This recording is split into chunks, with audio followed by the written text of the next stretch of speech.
Chain Gang Roundtable. It is 12:11 p.m. Saturday, April 25th. I'm a little bit late. I'm glad that you guys are here. I just turned on Craig. I don't know what you guys have been talking about, but I figured I'd just turn him on and do the introduction. I'd rather not mention the names. Ariel and Sheridan are here, and Jeremy's here too, for people who don't have any visual reference, just in case. Well, just for the record, I'd rather not mention the names of those people I was talking about now that we're recording. Oh, yeah, totally fine. We don't even need to worry about them. They're public figures. Right. Because I am still enrolled in one of those courses, and yeah, but nothing to worry about. Oh, don't worry. They're not going to.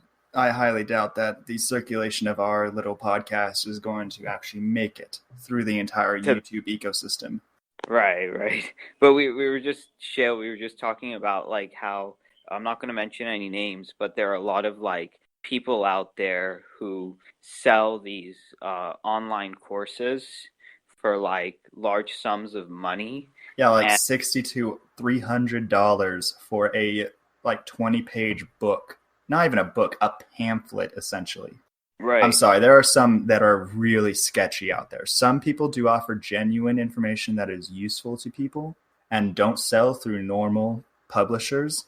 For instance, a lot of the original cannabis books, like Jorge Cervantes, his giant cannabis Bible, printed back in the 90s and 2000s, he couldn't get any publisher to get on with cannabis to actually get his book out there. But some people that we're discussing are less than helpful and are more profit oriented. Right. And they prey on people's desperation and people's suffering to pad their pockets. They say like if you don't get our stuff, then like the rest of your life is going to be miserable and you'll never be happy, and that rich life and those those things that you've always dreamed of will never happen to you.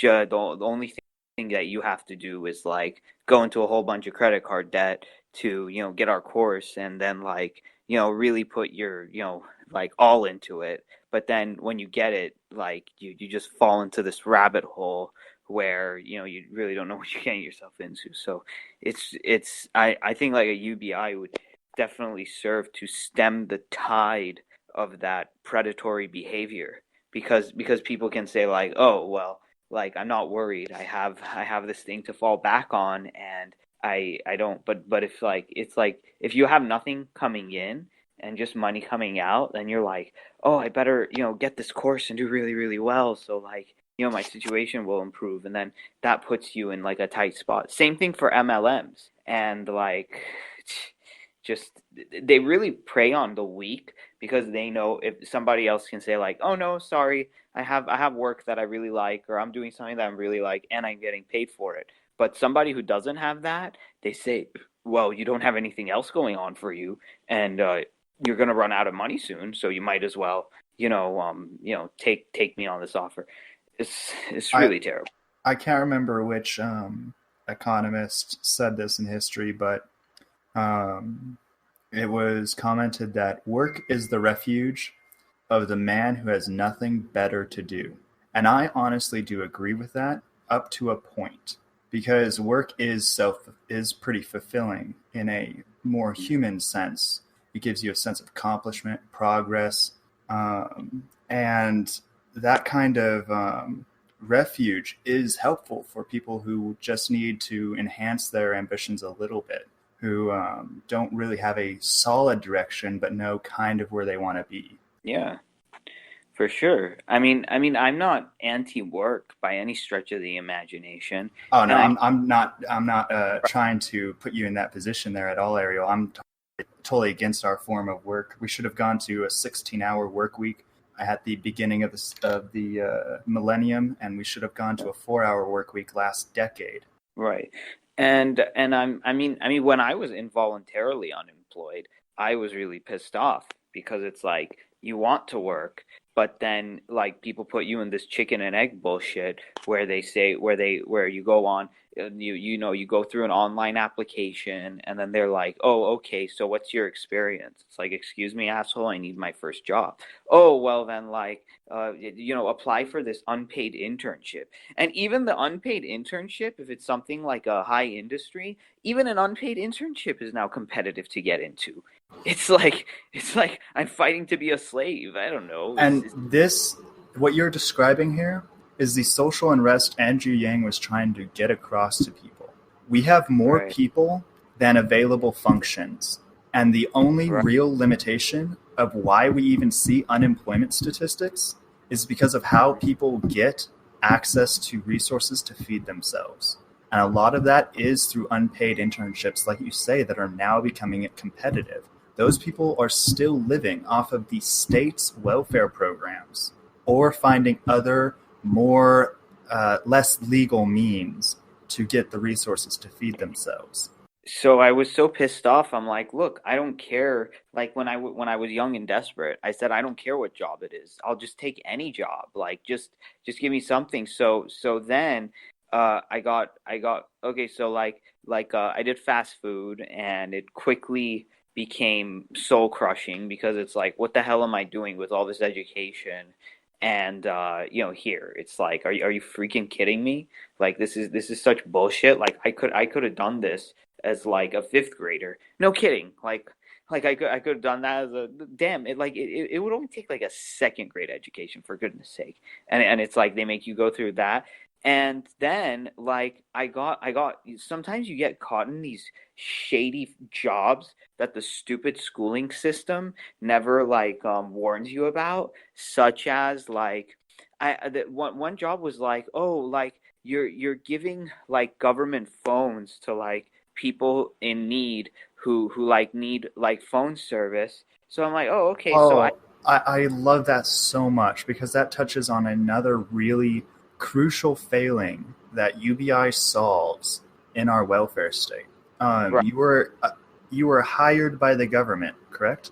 No, it was the government does it through these stupid Yeah, shady yeah. companies. A third party company hired you, but the funding came from the government initially, I correct? think so. Yeah, Okay. yeah. And So even though the phones are absolutely, this entire case study is basically reflective of the entire welfare state as a whole, including our right, private for-profit prison complex. right.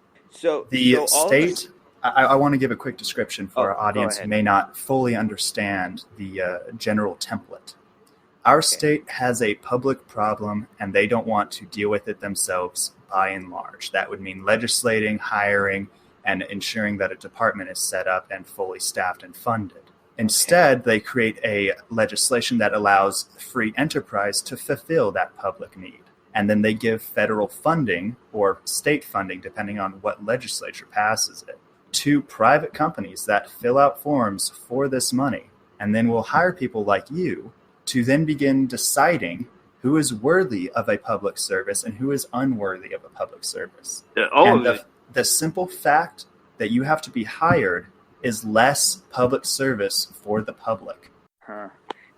And they do it through shady means. No, I don't decide.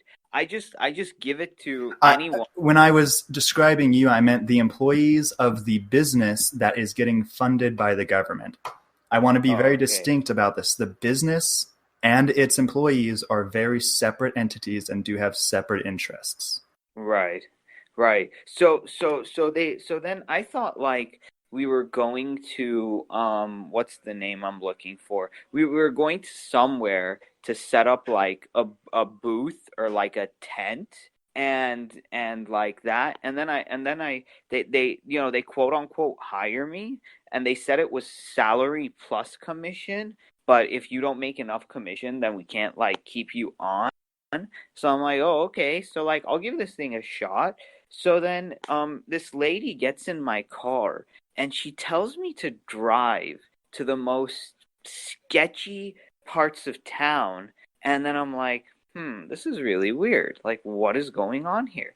And then I'm like, and then like we're at a liquor store, And it's like, and I'm like, okay, so what do we do from here? She says, oh, we just like ask random people who qualify for food stamps for like cell phones. And I'm like, are you kidding? Like, no, tent, no, nothing. And then she's like, nope. And I'm like, what the hell?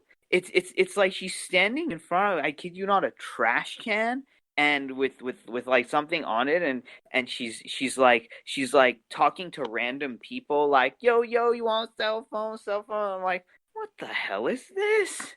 I was like, I was so And that also highlights another incredible inefficiency in allowing free enterprise to get creative.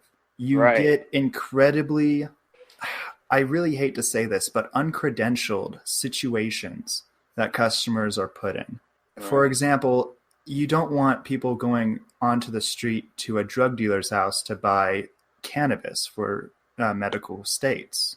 Right. Some states put medical patients in that position, like Kentucky, but Uh-huh. most states provide a state service and expect it to be upheld to food grade standards as part of their restaurant industry and their handling stuff, as well as their medical grade standards for regular operating businesses, so that Right. customers are properly safe when they're in the business and are getting safe products. Right. There's so many problems with allowing free enterprise with no regulations. And that's Mm-hmm. why I like to describe the less than legal market as the true free market and our legal market as a regulated market, because that's what it is. If there wasn't regulations, we would have Wild West pump and dump schemes of all kinds of plastic crap, more Right. so than Hasbro just making bullshit. Right. And then I said, you know what? I'll just give this job. Okay, foolish of me, because of our workist paradigm. I said I'll just give this job another chance. I like, like a job is a job kind of like stupid mentality. And then I said, and I'll just Yeah, do one. some jobs are simply not worth it. If you're in a Right. bad job, do leave. You will feel Yeah. so much better, and unemployment is incredibly generous right now. Right.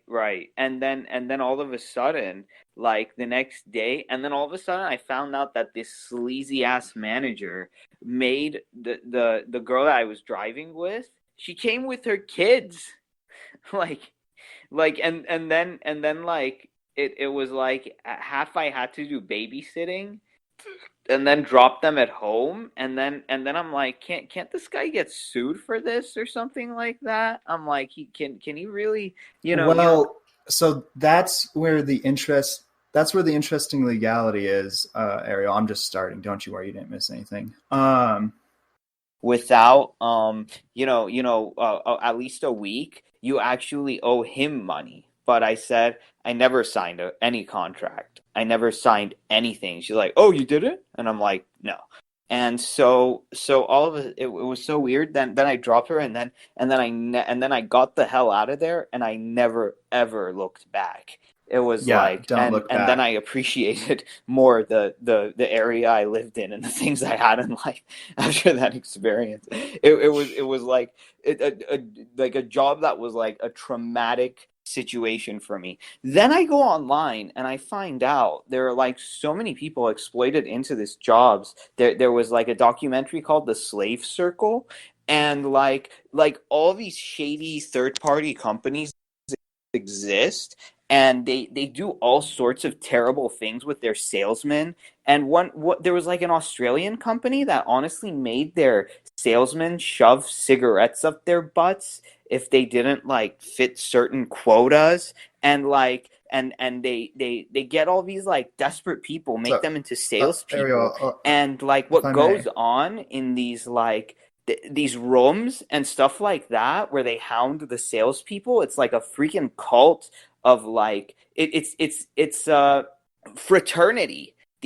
Where these salespeople get together and they talk in these Wall Street types. It's like it's like the like it's like Wolf of Wall Street type, hazings and fraternity behavior and shit like that. It's crazy. It's crazy. it absolutely is, Ariel. And I've been in a couple of MLMs, and they have the Sharon, are you exact same talking? I can't culture. hear you. Oh, You What's can't that hear in? me? oh, okay. Now it works. Sorry. Oh, I was probably just sitting too far back from my mic. I do apologize. Oh, So, I worked in a couple of MLMs, and they have a very similar mindset. It's the dollar at all costs mindset because of their model. They are right. 100% lean, and that means they have no underlying funding. So, employees are the ones that are actually supporting the business almost entirely. This includes companies like Uber and Lyft, in which you never see a business beyond an app and a sticker on a car. You only ever see a driver and that driver's car that is being used. Now, I'm not dissing on Uber or Lyft. They provide an incredible service to otherwise unused assets and otherwise unemployed people. However, they do not provide enough value to those people that are working for them. They are definitely an exploited class of workers in the gig category, because any gig worker is financially insecure and has no genuine power economically, simply because they are financially insecure. And that's the power of a basic income. The financial security is political power to say, nah, not this job. It seems shady and illegal. But right now, people, especially young people, are easily drawn into crime because of that. Right. And So to clarify, MLM stands for multi-level marketing, right, Sheridan? Absolutely. Essentially legal Ponzi schemes where you have a Things product. like Amway in the past. Amway is actually one of the big cases that made MLMs a legal industry. So they are actually a real business because of the volume and scale of products they work on. Similar to I'm Amazon. sorry to interrupt you, and I want to let you talk and expound on it, but I just wanted to make the point that an analog for Lyft or Uber today could possibly be Amway. Exactly. Everyone knows now how predatory it is, but back then was able to ruin many, many lives and was considered a very positive thing by the culture at large for a long time. Essentially, Amway was Amazon, but with people. It was the first try at getting door-to-door delivery of products, which Amazon does now on the back of public infrastructure like roads and our mail system. yeah, I called them Scamway, but here's my beef. You would think that our stupid schooling system would talk to us about, predators in the job market, scams in the job market. That's actually, I unfortunately think, a long way off unless we come to an incredible maturity as a global society about what children are and who they are as people. Because when you actually start discussing the dark reality of what could happen in a job market and how people can be exploited and how they can be manipulated, that's incredibly morally dark that most people are kind of hesitant to talk to even their own kids about, even though they should. You have to be open about what moral judgment is, because in my opinion, that's the only real value that humans provide, because everything else can be automated. Yeah, and the thing is that you would think that but the schools, you know why that we're so prone to get into like a job that a predator wants to exploit us? Because schools teach us this culture of subservience. That person with the title, you should always listen to them and never question them. You might have some questions, but you're the one who has to prove your worth to whatever higher up is hounding orders at you. So, and then they say any job, just take it, and you're being productive. So when I absolutely agree, and the any job, take it, you're productive mindset has led to the wage stagnation that has forced people into multiple jobs, because they're like, just get another job. And that's the societal answer. And the societal answer can't be that when jobs are dwindling and there's more humans than actual functions. And I want to ask some of Jeremy's thoughts on this. All right, man. So all you have to do from here to actually get in the chat is... Hey, Jeremy, you got to mute your mic, man.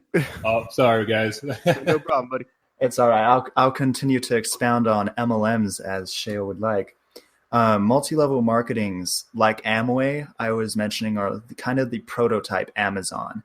But they weren't as sophisticated as using the public postal system as a cheap way of cost reduction. Instead, they chose to leverage people and the theoretical benefits of employing more people below you.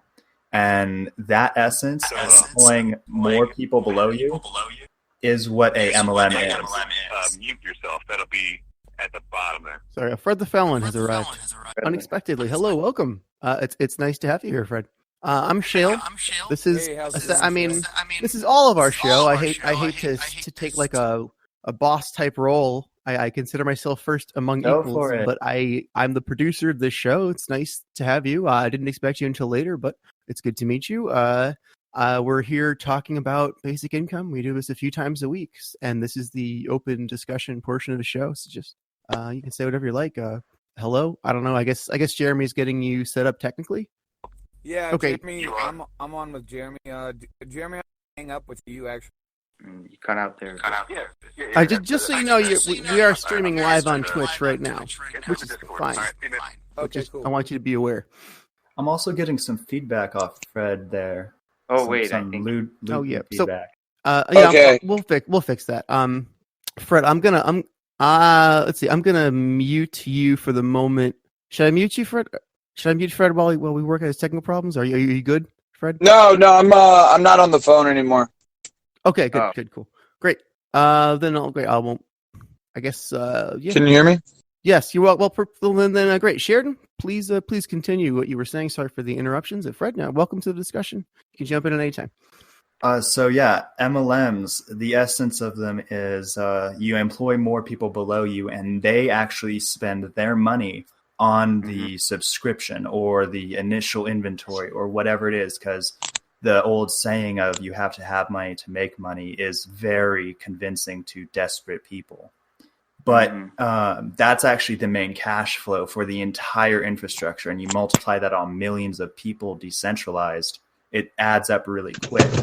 Ideally, the legal way is that they are door-to-door salesmen selling products and making a tidy profit on that. But obviously with online shopping and with big box stores in every town, the door-to-door salesman is simply an obsolete task. Yes. And the reason why, like, our schooling system turns a blind eye and doesn't even talk about these companies or warns us is because, think about it, Betsy DeVos is like married to the or some person she's married to has a cousin, like the head of Amway. So it's like there is the infiltration of these scummy people and these scummy companies into our institutions that are supposed to be protecting us and helping us. So, like, our country is a bit screwed by these assholes, but, you know, there's that. Right, Jordan? So, I was going to bounce an idea off the roundtable. I have this idea of funding a study. Right now I'm looking at, I don't know if anybody's heard of the Roosevelt Institute, but the Roosevelt Institute published a paper talking about rewriting the rules of the economy that Andrew actually cites a lot of the information he gets from. Okay, funding a study by a think tank similar to them, or a think tank that we create ourselves, and going to corporations and creating a campaign where, instead of asking Congress to pass UBI, instead what we do is we ask or we prove to corporations that consumer grants are good for them. And so we dehumanize ourselves, right? And we just flaunt our consumerism. Like, dude, I would really like to spend more money on Coca-Cola every month, but I'm fucking broke, right? Oh, absolutely. That sounds amazing. Yeah, so basically what we're doing is we're going and the campaign is like lobby the lobbyist, right? So getting corporations, because we're going to Congress, right? And we're asking Congress on our behalf, and we're coming in like we're broke, we don't know shit, we don't have shit. With Angelo. He's actually going to do a Zoom call with the House of Representatives on the next stimulus package, and he's going to fight and have a panel of people discussing why a $2,000 a month basic income during this crisis is exactly what we need. Yeah, correct. I'm on that. I know Angelo. Is it Angelo Mendoza from Tucson? Yeah, I believe so. Yeah. Me and him, we were actually talking last night. That's amazing. Yeah. So basically, what we do is we go to, and has anybody seen the Animal People on Netflix by chance? I have not seen that, but I've seen a lot of things that sound like that. Hey, you talking about Tiger King there, Fred? No. It's called The Animal People, and what the Animal People did is they're a group of activists, right? And what these activists did is they hated animal cruelty. So what they did is there was one company that did a lot of the testing for all these different other companies. So what they did is they protested them, but then they made it worse, where what they did is they found out all their banks that loaned them money. They found out all their customers. They found out everything about them. And what they did is they ended up tanking the stock, right? So I think a really brilliant way to protest these people is to protest in the manner of, hey, I love your company, right? Instead of, fuck you, I hate your company. Instead, it's, I love your company. I just don't have enough money to spend with it. Right? Yeah. I wish I had more money to buy your product, right?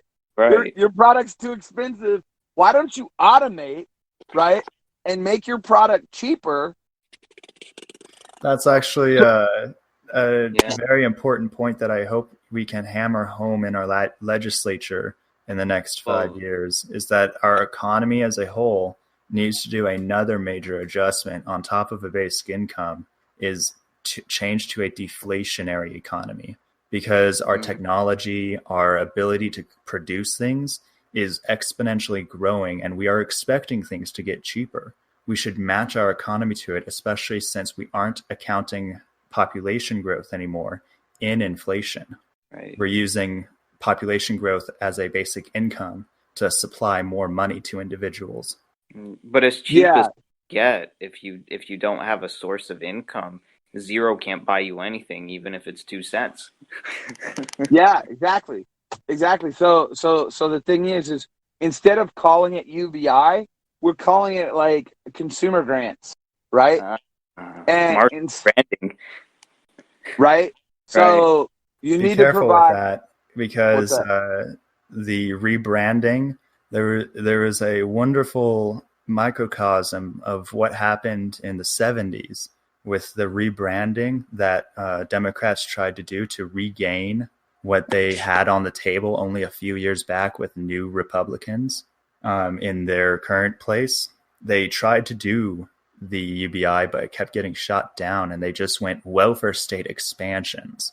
And the left just kind of fractured and forgot about the universality problem, because welfare state does seem to cost less until you actually look at the social costs as well. Well, essentially what I'm saying is when we pitch the corporations on this, we're not really banging the table for us and a universal basic income for us.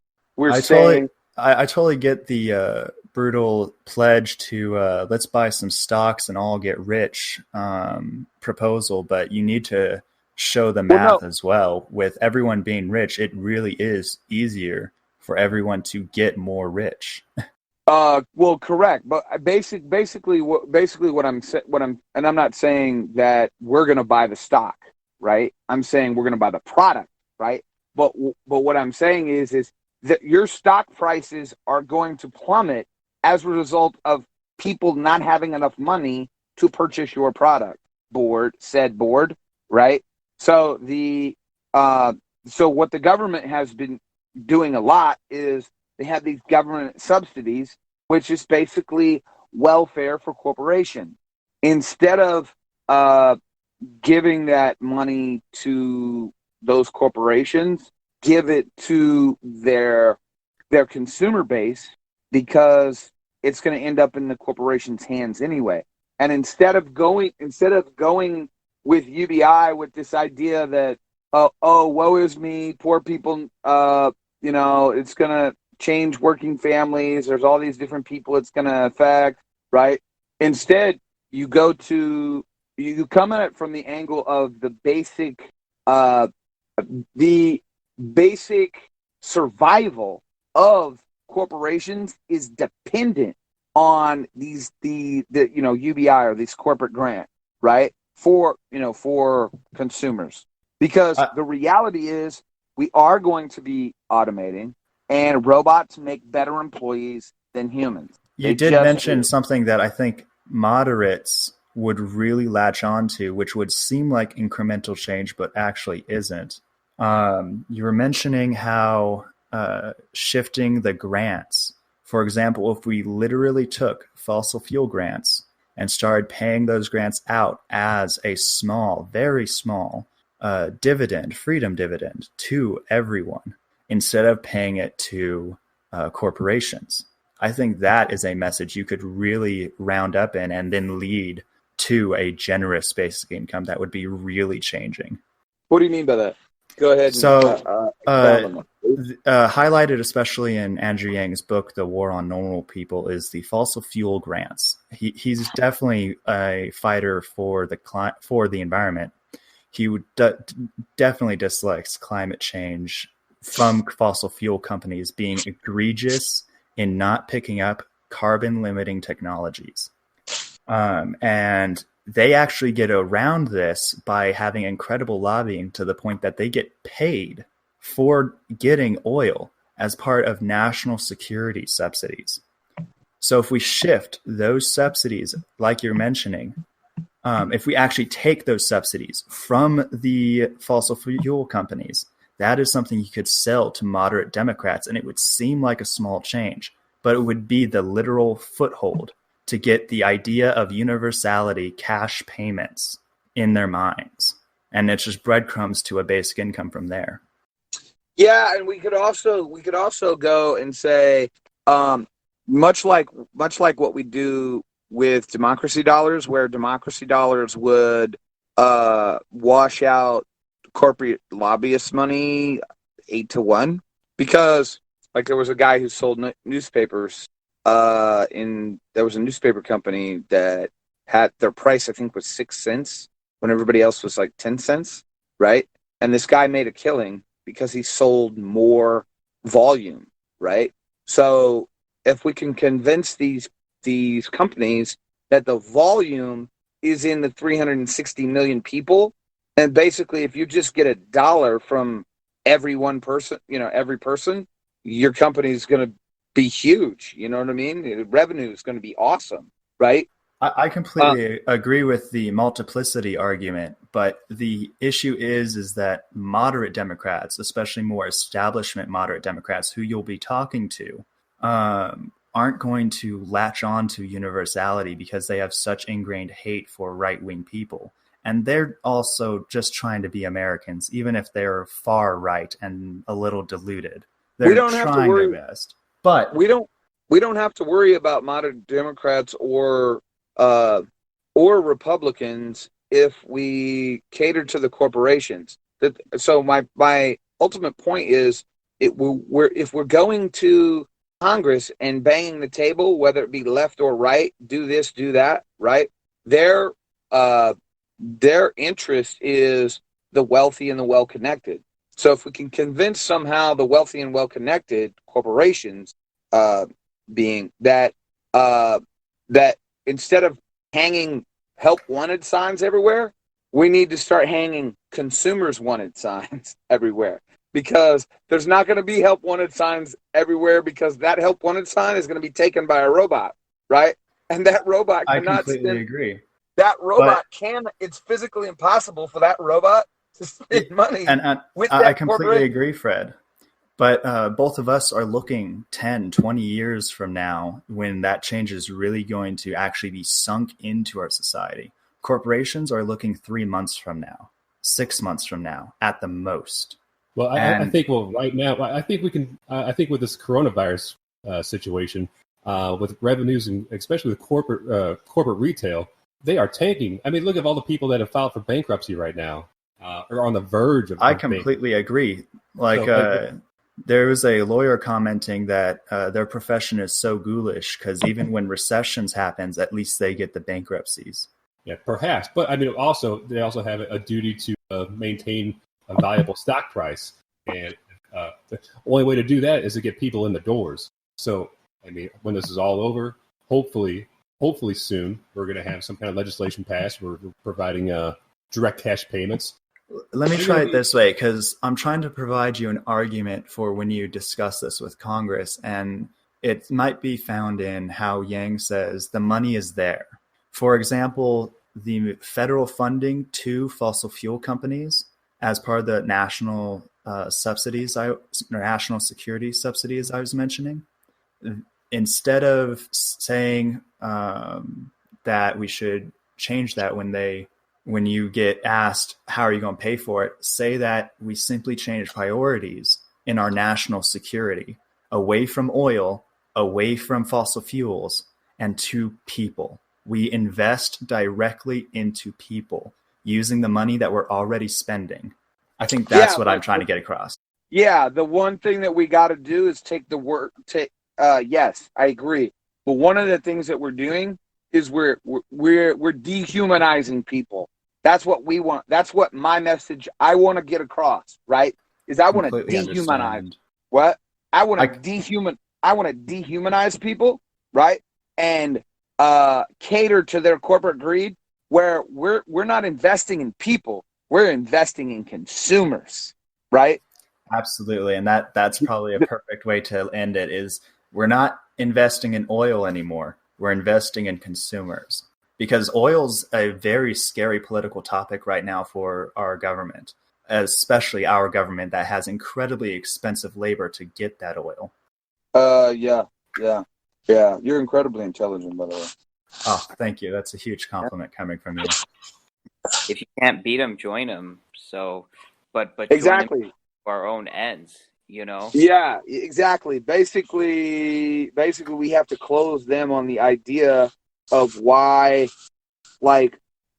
basically, we need to sell them on the idea of they're about to run out of consumers, right? And yes, that is going to happen in the next. And then I'm wondering if we could find a way to protest corporations, right? But with the idea of loving your product so much, I just can't afford it, right? Yeah. I completely agree. And I think maybe a small, if you can get humanity forward on this, marketing campaign on how people want to walk into stores and just turn away, like 5-second ads everywhere. Well, I mean, I do that all the time. I go into stores and waste all the associates' times and just walk out.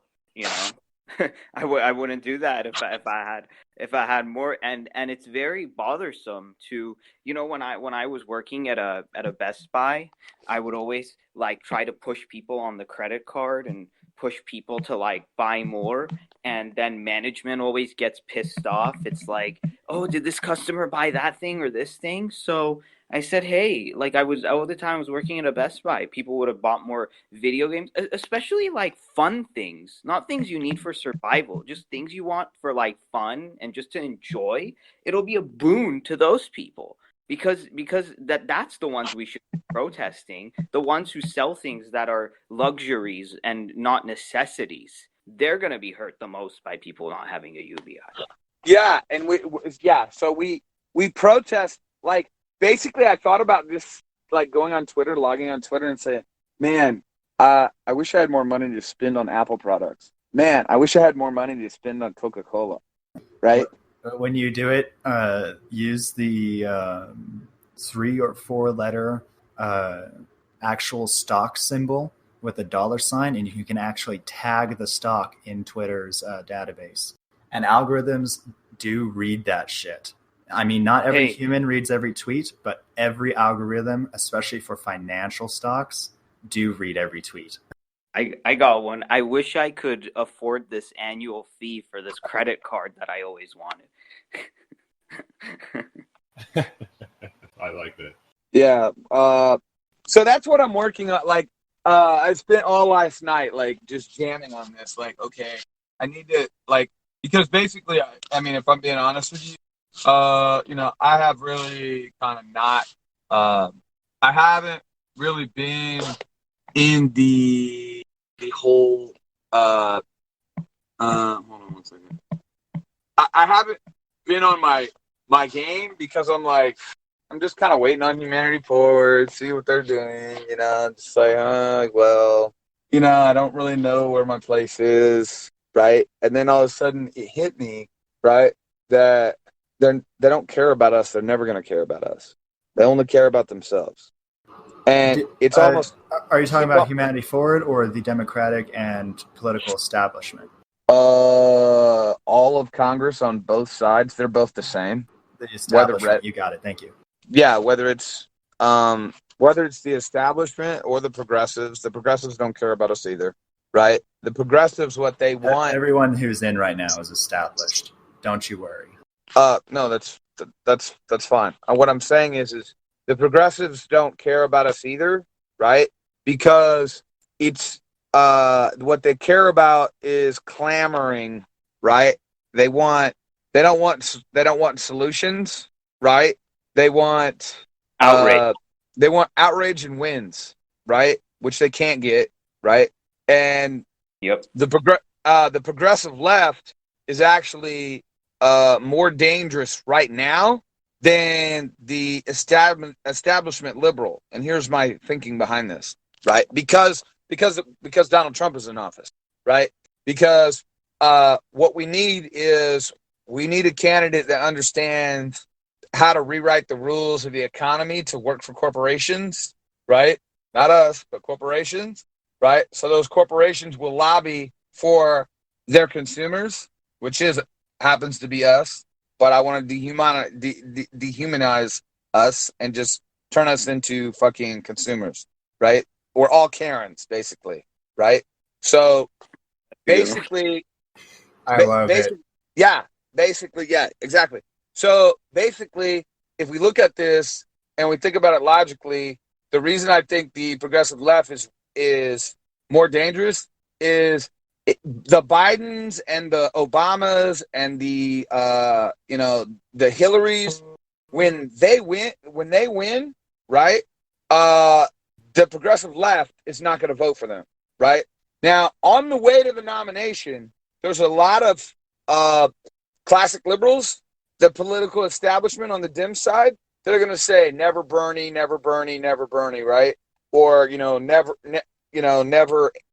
Tulsi or never Yang, whatever, right? But I don't think I've ever really heard a never Yang, to be honest.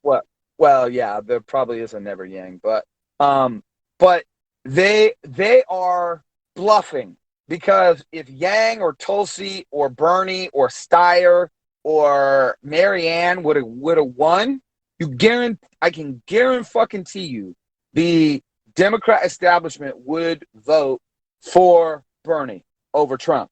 The problem with the progressive left is when Biden won, or if Pete were to win, or Klobuchar was to win, is the progressive left would many of them would rather have Trump in office just to show the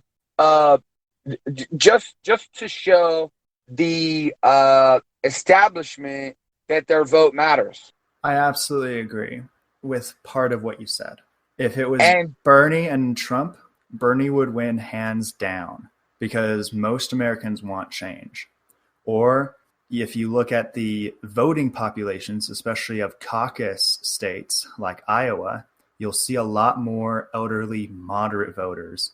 And that is really the linchpin which hurt this primary. There was a lot of moderates who were about to jump ship into the progressive lane, like genuine progressive, Yang progressive. But unfortunately, the Iowa caucus had so much tension and devolved into such a mess. Not only was the ground game not perfect for Yang, but the mess that Iowa made actually, I think, was why Bernie had such a good run. It's because out of that mess, he was top. Of whatever the early news was, he was top. But largely, the voting moderates, the people who constantly go out and are like, incremental change, they pushed Biden, especially after the moderates consolidated. I really do believe that the Democratic establishment may have had a far more reality TV sketch going with their environmental dynamics on how they were rating stages and how polling came out, especially with the qualifying polling. That was incredibly suspicious, but the DNC is the DNC. Yeah. I really think that the reason we had so many moderates wasn't just because we had so many people wanting Trump out. It was probably that they were put there to give moderates in the Democratic Party more of a chance consolidated, even if they were in individual campaigns. The one thing I like about Yang is Yang is like the perfect hybrid between an establishment moderate and a progressive, I agree. A progressive left, right? And also a fiscal conservative, right? There's, and the problem with the Republican Party versus the Democrat Party is you have a couple different kinds of Democrats. You have a couple different kinds of Republicans. You have the fiscal Republican, right? That really doesn't care about social issues, like they don't care about gay marriage. Gay marriage is they're not a Bible thumper, right? And then you have your Bible thumper Republican, right? And then you have your redneck racist Republican, white trash, right? Republican, right? So those are kind of like the three lanes, right? The issue with the Republicans when we're up against Republicans versus Democrats is the Republicans they unite so quickly, right? I love that you bring that up because I wanted to touch on another thing that you had mentioned, which is an interesting problem. I'm not sure if it has a proper name, but it's essentially, I think it's a fairly American paradox. It's a left fracturing paradox where we have consistently over the past 6 decades in terms of policy slowly moved more and more and more right, which is why I now describe our political environment as only democratic. There's only a right-wing party, and that's the Democratic Party right now. We don't actually have a real left party. That is how far right our Overton window has been dragged. And it's simply because the left have so many potential possibilities and they can't agree enough on what candidates would be best for that utopian dream they have. Yeah. The problem is that Republicans are willing to accept a handful of things. And they're willing to be flexible to get one of those handful of things. Democrats are less flexible. They're far more into purity tests and making sure that their candidate has every single box checked instead of most box checked and a good personality. Yeah, and what happens is, and I've been telling people, I said, man, I wish we could get Yang to suck just a little bit more, right? What happens because the way the Democrats run the DNC and their voting block and their primaries and the way that the media is controlled, on the left side is you have to suck. It's like you're not able to win the nomination unless you suck bad enough to win it, if that makes sense, right? Like really good candidates, like perfect example. If you're an establishment candidate, right? The person you should have put forward is Amy Klobuchar. And I hate Amy Klobuchar, right? Just because of her hair, right? You'll love my conspiracy theory then. Right? But if you're an establishment candidate Amy Klobuchar, if you go bill for bill, work for work ethic, what she's got done in her state, what she's got done in, she's better than any other establishment candidate, right? Period. But, they have the people that they choose, and they're not going on a resume. This is why I believe we need to have ranked choice voting so we can get the grip and kill the widening of the two parties, so that the lane in the middle, that there might be 2 or 3 lanes in the middle. Like, we could actually have a real libertarian party, right? We could a real actually green and a libertarian party would really change the balance of power, because the green and libertarian, a real progressive left party where the progressive left can have their own lane and a classic liberal can have their lane. Actually, I think that would be the best case coming out of 2020, is both the Green Party and the Libertarian Party get to 5% and become federal parties. And then we would have a left, center, and right and extreme right party. What would be the extreme right party? Republican Party, GOP. They have drugged themselves incredibly far right now. Well, I think that was kind of the hope in the 2016 election. I think Jill Stein had way more momentum for her campaign than Howie Hawkins currently does. And I can't even, off the top of my head, I can't name any other third-party candidate. I know I've looked into them, but Vermin Supreme is the libertarian candidate. I like him. I can't take a guy who wears a boot on his head seriously. Like, if you look at his political speech for why he is and what his platform is, he expressly states his boot is because it's stupid. Because our current highly politicized politics have become that stupid. Oh yeah, man, I agree that Vermin's actually an intelligent guy, and he's actually playing, a pretty impressive game.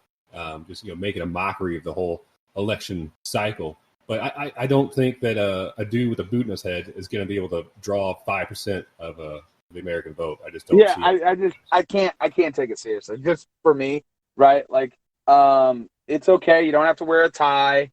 You know what I mean? But I need you to at least come out with khakis, a belt on, and a polo shirt. Like.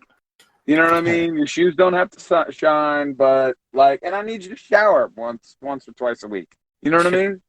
Yeah. That's what I need.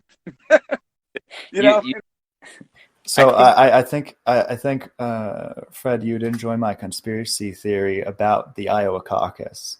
I have go ahead. Conspiracy that not only the classical conspiracies that are out there about Pete Buttigieg hacking it and all that, but that we're on a different timeline, and Andrew Yang actually took Amy Klobuchar's place in the real base timeline. So Andrew's actually running high as the presumptive nominee against Bernie through this virus, while we have to deal with the consolidated Biden. Well, in 2024, let's say Andrew does nothing, right?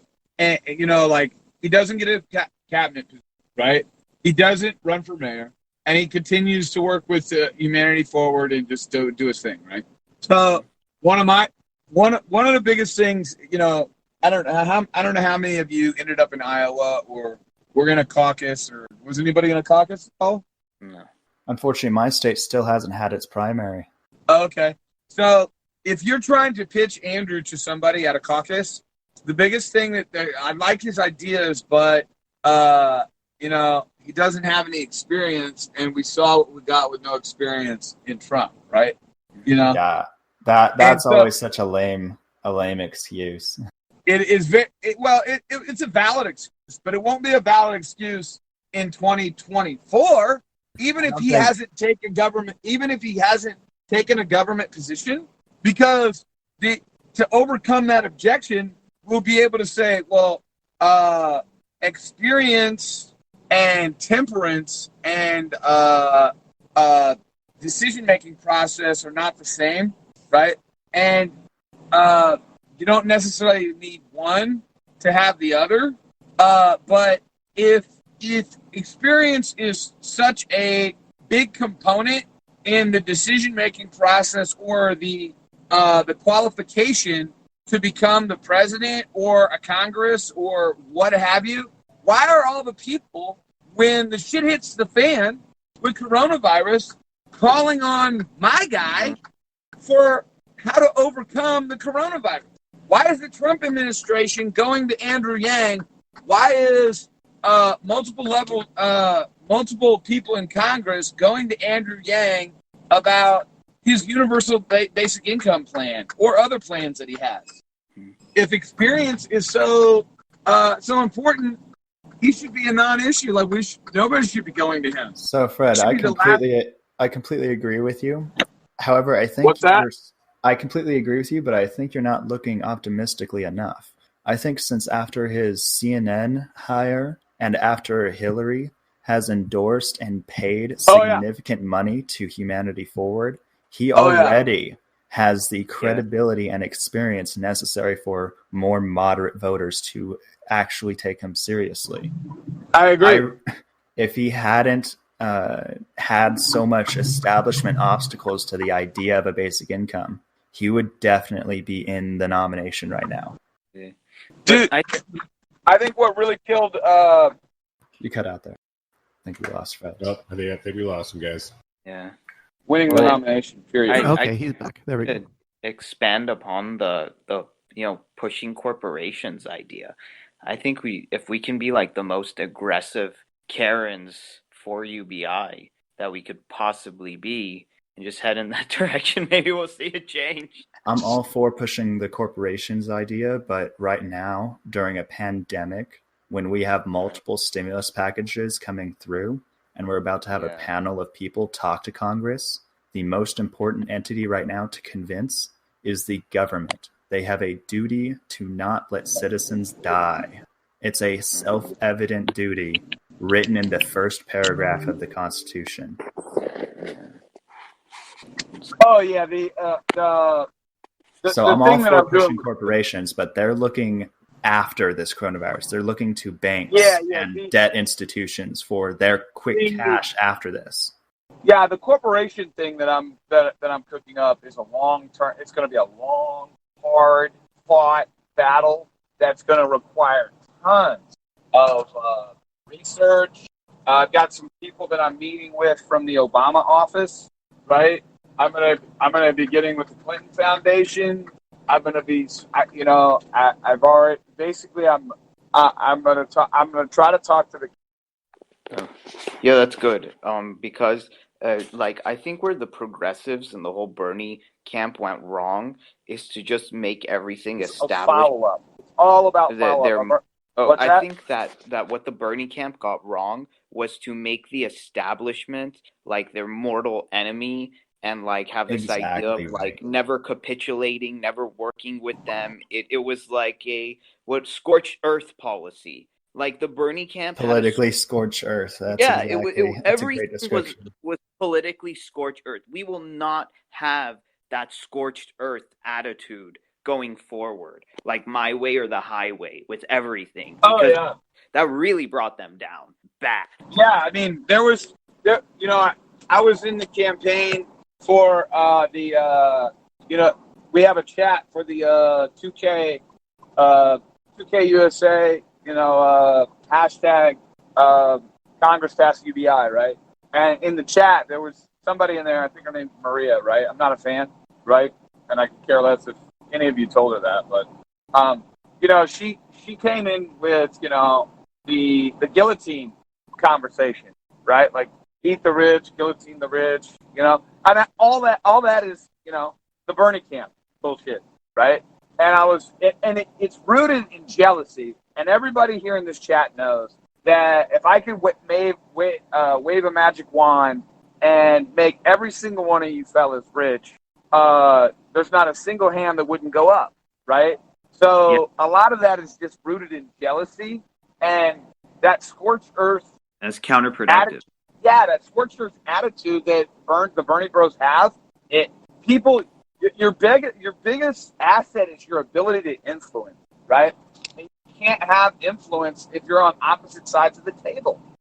Jeremy posted a photo. It was a clipped tweet of everyone has Yang Gang. They're just asymptomatic until they get joblessness or recession symptoms. And I think that's very, very true because Yang had such a well-balanced platform that was actually progressive. I know the progressive Democrats like to call themselves progressive, but they're neo-establishment at this point. Our greatest allies can be rich people. What is it? Jack Dorsey, Elon Musk. Oh man, Jack Dorsey had an incredible interview like yesterday or the day before. He actually talked about Andrew Yang and how he was 100% right with everything he needed to do. Yeah, here it is. No scorched earth and no purity tests. Those are the dumbest things ever. And when Yang Gang was growing, like the Bernie camp could have made friends with us, but they tried to squash us and not even listen to us and not even give a damn about us because of their. They lost. I had to actually peg someone down. There's a more centrist person that I follow and I'm pretty good friends. Can you with, link? But can you link that interview in the Discord somewhere? Jeremy, it was on the Zach and Matt show yesterday, I believe. Okay, yeah, I got it. Yeah, it was that Lex Friedman interview. Yeah, it was a good one.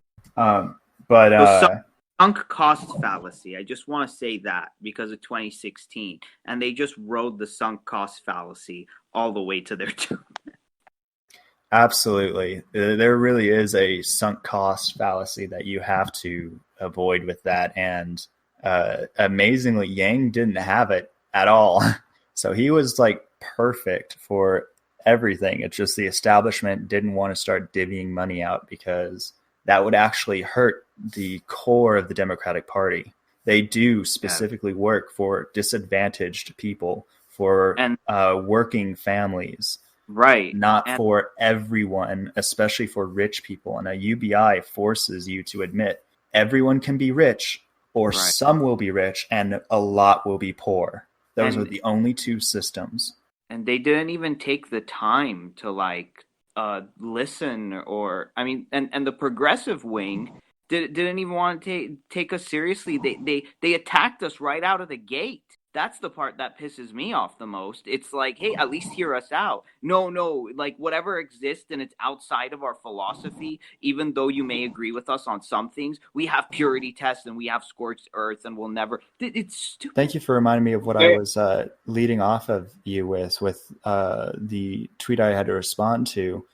They were making a false equivalency between Yang and Bernie.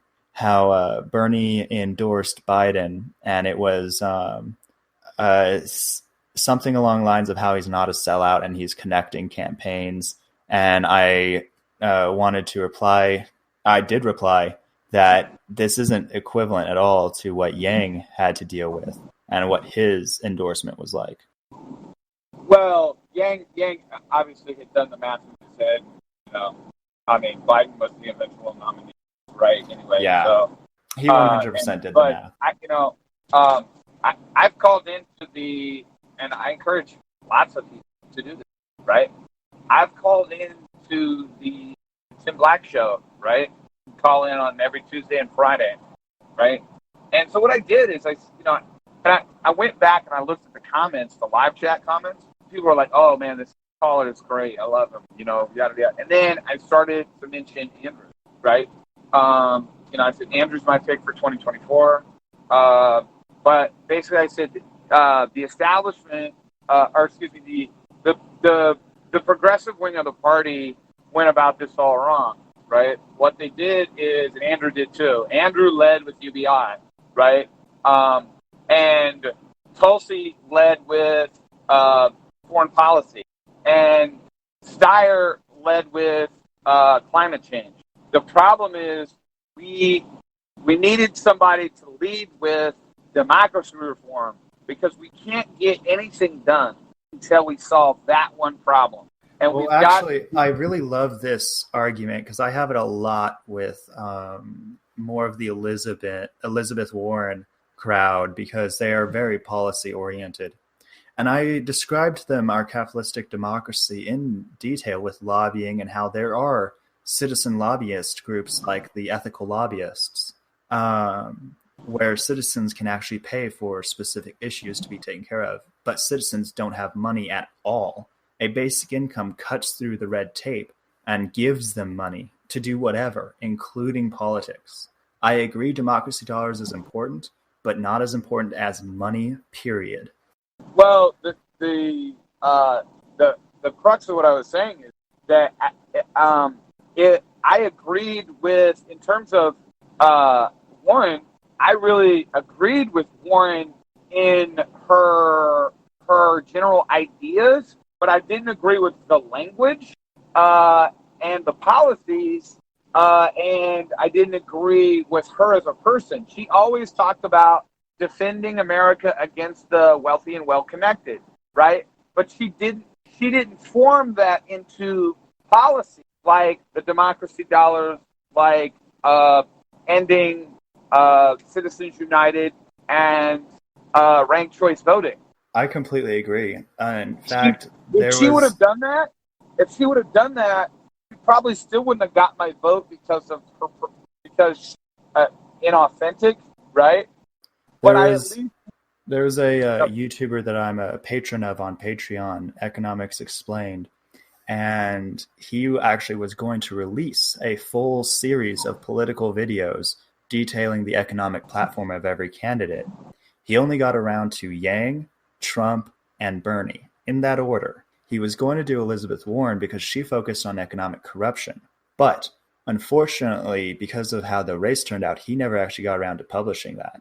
So there's a lot to talk about on that, because she pinned her entire campaign basically on ending Wall Street corruption, but her policies, like you say, don't quite get there. And the number one thing she's missing is money to people, to consumers, because currently the power distribution, because of our economic system, is wildly out of balance in favor of producers and big business. And consumers literally have nothing. They have to extort each other to get anything out of it. Back to the Tim Black call. All the callers were all the chat was like loving me until I said, right? I said, if you're in the progressive lane, we have to get ranked choice voting so we can get our own party, because I don't consider myself progressive, but I was just trying to get my ideas to that vein, right? I'm like, we need our own party because the establishment Democrats don't respect us because they don't have to. They feel like they don't have to because they feel like they're going to win the nomination. But they should respect us because if we win, they'll vote for us. If they win, we won't vote for them, right? And hence Donald Trump will lose, or Donald Trump will win, rather. I completely agree. Ranked choice voting would be incredibly powerful to reform how our politics are even viewed. How do we get ranked choice voting moving? Well, it's actually dependent on each state. Some states like Colorado can do a voter ballot initiative where if I believe 20,000 people sign, they can get it added to their next ballot cycle and it can be voted on to be discussed in the legislature. Whereas some states like I believe California have, or it might be like Oregon, only have a legislature initiative where only the legislature can start it. So people have to call their representatives and get a bill started that way. All right. So but state legislature is how you would get the ranked choice voting done because of how our national elections even are taken. It's all put on the states. Right. So we need to set up our pitch. If we do something like that, we need to set up our pitch where it doesn't really it doesn't highlight the fact that the goal of ranked choice voting is to unshackle the chains of the two-party system, because the second makes that you need to make it about like voter turnout, because Democrats will love voter turnout because they need voter turnout, right? They need high turnout in order to win. If we have low turnout, Republicans are definitely going to win. I completely agree with the turnout, though turnout is actually achieved through a different measure. It's through increasing the ballot access. So mail-in ballots being mandatory, absentee ballots even for residents outside the state, or even blockchain digital voting so that everyone can vote online would increase turnout. Blockchain is so, I don't understand why it's not been freaking completely, it's unhackable. I mean, I just don't understand why we haven't. Well, the main issue is our government and how it's legacy-minded. For instance, even if we were to automate every car on the road immediately, we would still leave signs and speed limit signs up for anyone who chose not to automate or got a classic antique car or a resale or something like that so that they could move into the new system. Our whole government, unfortunately, got rid of its transitional department, the Office of Technology Assessment in 95, like Yang highlights a lot. That's the actual department that put new technology in front of Congress to go, maybe we'll do it. And that was when technology started to really vamp up almost too fast for Congress's every 5-year checkup. So they just need to get back into the rhythm of updating. That's the real thing for them to get on digital and blockchain. For example, Estonia has a fully digital democracy. You can do everything except get your picture taken digitally. How are we getting outdone by Estonia? Now that's actual critical questions we need to be asking our fucking Congress. How is Estonia outdoing? Are we really surprised, Fred? I mean, now let me ask you honestly. When you ask that, are you surprised? I'm not surprised they're being outdone by anyone on the electoral process. I mean, are you honestly surprised? Why wouldn't we be being outdone by Estonia? Why would we be better at conducting elections? Am I surprised? No, but am I embarrassed? And like Americans have, yeah. So why do we act surprised still? You know, Americans have this sense of national pride, right? I mean, maybe it's time to update that. I have a sense of national shame, to be honest. I mean, I think not ashamed of you. I'm not ashamed of myself. I think we're all great here. And I think, on some level, each individual American's probably a great person, but we have a very bad system we all have to own. And that is not something we should have pride in. We should be ashamed of the problem and trying to fix it. That's, I don't think national pride is the thing we should have at this moment. That's why I love Andrew Yang's American Scorecard so much. If I could wave a magic wand, it would either be that or basic income, and I'd have a hard time choosing because it would provide that. It would provide that orientation. Right. Yeah, I hear you. So it's just interesting, to point out, like, we all, our first instinct is to go, how can that be? How can that be? But we know how we know it can be. Like we go, okay, we should. It's the sense that there is this national pride. I think a lot of people just assume that other people don't feel as crestfallen as they, and it's time to update. Congress, grills certain people in certain industries and does these things. They always have these things where that is, but why can't we grill like individual Congress people? Like that's what should really happen. Well, that's what the American Scorecard should be. It should be a progress report on ordinary American life that directly affects how the compensation, ideally, of their representatives and tax incentives for businesses that file. Let's get back to how Estonia is beating us on conducting their elections. It comes down to, incentive structure, doesn't it? What are the incentives of the people who have the power to conduct our elections properly or improperly in this country? The incentive is to conduct the elections improperly. It's in a very simple reductionist way. I think it's obvious why Estonia conducts better elections than we do. It's because the people who conduct our elections are incentivized not to conduct them well. Am I wrong? You're right. Oh, hey. I completely agree. We can look at gerrymandering. We can look at disenfranchisement. we can look at any kind of voter suppression to illustrate your point. So welcome, Jacqueline. Glad you could join us. Fred the Felon is here. I am. Hi, Fred. Hey. I'm sorry I was late, but I have an injured husband who's laid up, and although he would normally go to the hospital because of this COVID mess, no way. So I'm sorry I'm late, but That's no problem. We're real casual here. Yeah. And even if we weren't, you obviously have something more important to do. You don't have to explain yourself. Welcome to the show. Relax.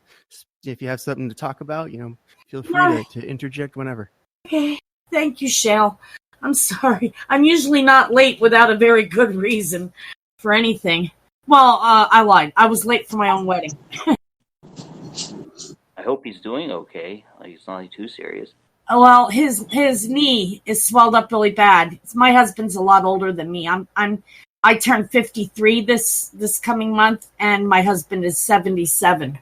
And he fell outside on the concrete, trying to drag in a bag of pellets, and his knee is swelled up and could be, we don't know if there's any fractures or anything, but with the COVID, we're scared for him to go to the hospital. Mm. We're scared to death because we're both medically fragile, and he was seeing stories on the news on the Apple News on his phone that people have been going to the hospital for normal medical emergencies and not coming out. Dang. It's So- sadly very true. Yeah, and and so we're both terrified right now. Terrified. We've never been apart since we got married back in 2003. We were apart only one time, and that was when a human rights group asked me to speak about human rights issues in America. And this was over in Great Britain, and that was back in 2009. And they flew me, and I was sponsored. Somebody put me up. But that was the only time we were apart since we got married. Put an ice pack on it? We don't have an ice pack. What we have is we've got frozen vegetables, but if we thought, we do that, then they'll thaw, and it's not a good idea to refreeze food that is thawed. So he's just staying up in bed right now and staying off of it. But that means I have to run up and down the steps and take care of stuff and make sure he gets fed so he can take his medicines. Because we can't have anybody come over and help. I'll tell you that right now.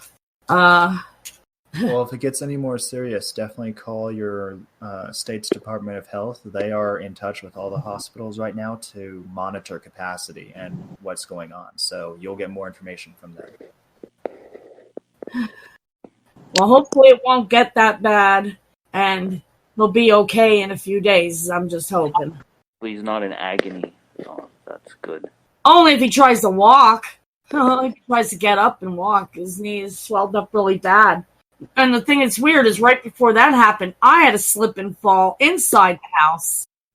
And I'd hurt the opposite knee that he hurt. And my knee was swelled up like a football, and I was hobbling around on crutches. But in a few days, that subsided and went down and sort of healed. It's still a little tight, a little bit tender, but... Was it in the same spot? I don't know. The slips, I mean. I don't know, because I fell inside the house. He fell out. He had to fall outside. I didn't hear his.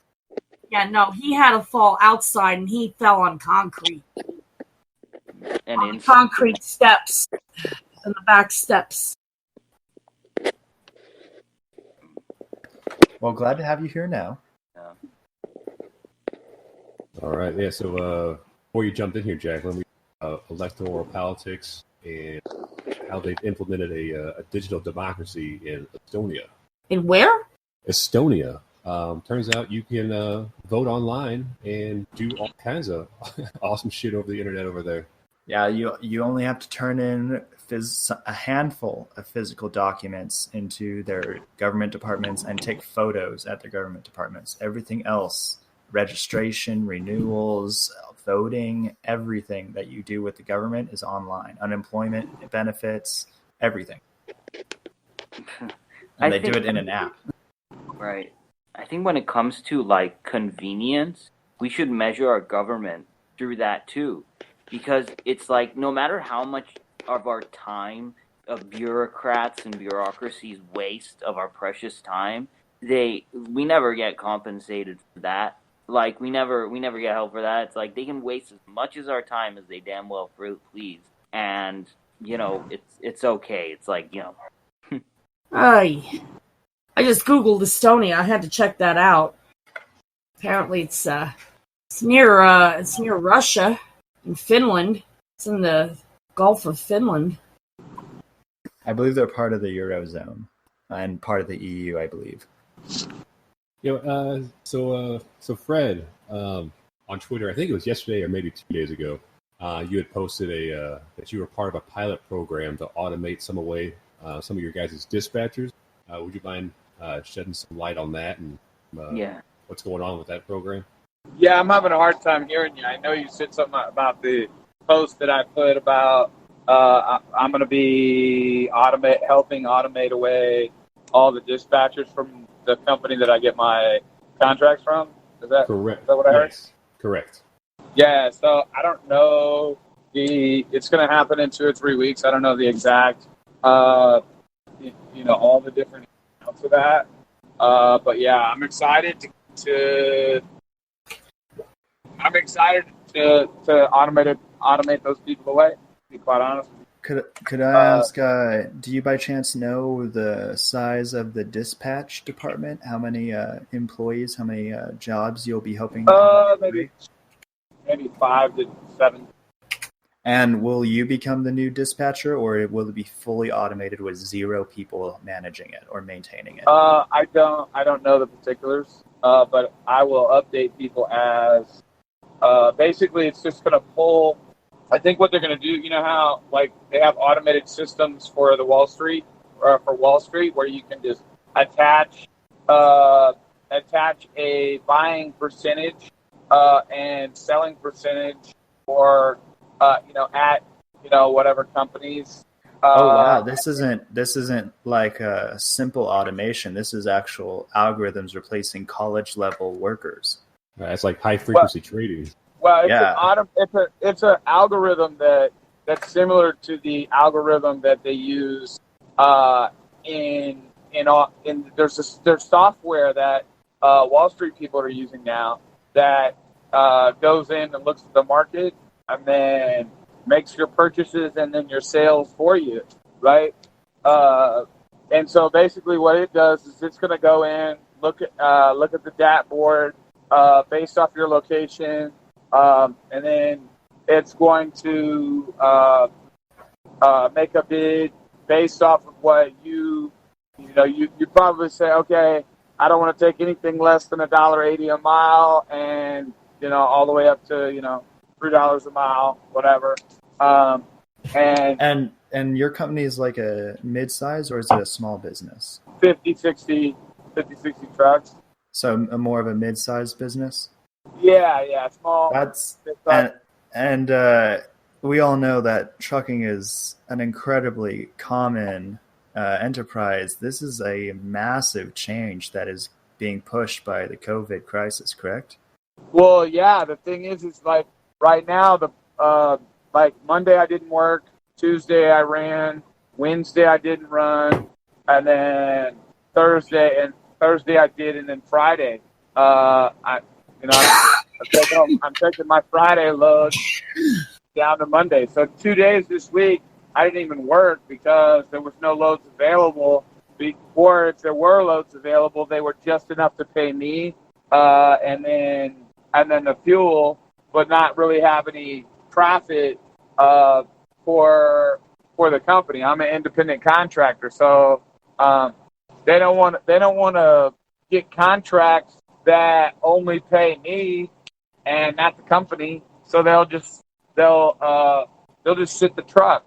So I completely understand. If they can automate the dispatchers away, that's just one more expense that they don't have to pay that goes into the owner's pocket.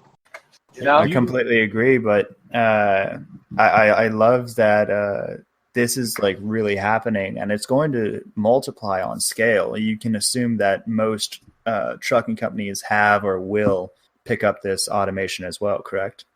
Yeah. So the smarter amongst us probably will. The guy that I work with is incredibly intelligent, and it's funny. I said, "So are you going to automate away all the dispatchers?" He's like, "Well, yeah, we're going to do it Andrew Yang style, right?" And you're the Andrew Yang guy, so I figure, right? You'd be, because you understand tech, and I don't understand tech, but I understand automation, and I want to pilot the program anyway. You know what I mean? Right. That is pretty incredible. Hey, sorry, Sharon. Hey, Fred, do you know what the name of that software is going to be implemented is called? Say that again. Do you know the name of the software that they're going to be using? I don't.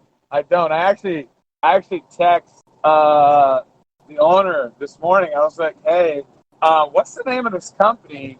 And are they on the stock exchange?" Right? Because I'm like, well, maybe I should get in. Maybe I should, throw a few $1,000. Well, you should absolutely ask about stock options from your owner, but a company like you, I don't imagine is on the public exchanges because the costs of going public is incredibly high. Yeah, I know it's not on the stock exchange, but what I was saying is, like, is this a publicly traded company that is doing the automation? Because I'd like to find out. I see. Yeah. When you're like, hey, what's the name of the software, right? Find out who the designer is, and if that designer, is, publicly traded, So I want to also invest in. There's a couple companies that own certain parts of the technologies that will be instrumental in the self-driving cars and trucks. And I think if we can get in now at whatever a share, it looks like it would be pretty phenomenal down the road. Yeah, on this website called replaceedbyrobot.info, it's claiming that truck dispatchers have a 96% chance of automation. This truck dispatcher will almost certainly be replaced by robots. What will be replaced by robots? Truck dispatchers with a 96% chance. Oh, wow. Okay. Yeah, so there you have it. Yeah, that's kind of scary. I feel bad for my dispatcher. I should have, right when I said we're going to do this Andrew Yang style, I should have said, well, if we're going to do it Andrew Yang style, we need to harness the gains from the automation and cash dispatchers out. Well, I didn't say it, you know what I mean? Obviously, we're not publicly traded, so. Knight Swift is one of the biggest trucking companies since Knight bought Swift, or was it Swift? Yeah, Swift was bought by Knight. Now they're known as Knight Swift, and their symbol is KNX. They're the biggest publicly trading trucking company. And when they go automation, when they go full on automation, it's good night, Irene. And everything Andrew Yang was saying, why we needed UBI, just this COVID mess alone bears out that he was correct. And yet we're still seeing people protesting against the lockdowns and demanding that people go back to work. And most of the things that I've seen with the protests, where they weren't people that they were protesting for themselves to go back to work. They were protesting for others to go back to work because they wanted to go buy lawn fertilizer and seeds and go to the hair salon or something. And they weren't protesting for UBI.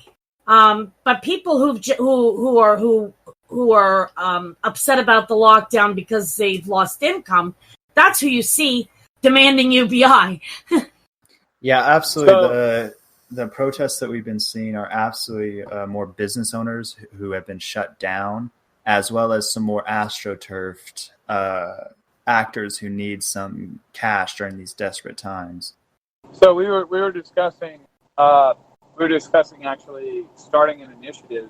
Like I'm going to start an initiative where kind of a lobby the lobbyists initiative where instead of going to Congress and saying, hey, we need a UBI, take care of us, we need a government that takes care of us, right?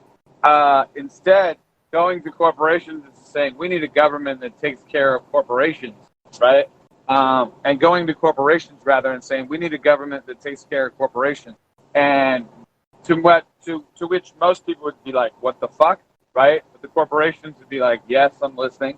And then go to those corporations and say, we need a consumer's, like a consumer's grant, right? Rather than you getting a subsidy for $5 million, give I think it would be 200 million people.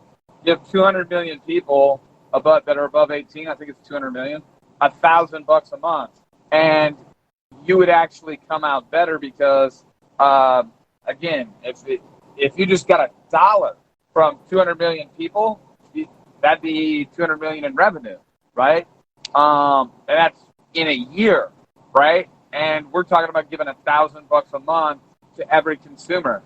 So launching a program that is like, I am a consumer, right? Like instead of help wanted signs, hanging consumers wanted signs, right? Because there's not going to be help wanted signs because the robots are going to be doing the help, and unfortunately, robots, although they make excellent employees, they make terrible consumers.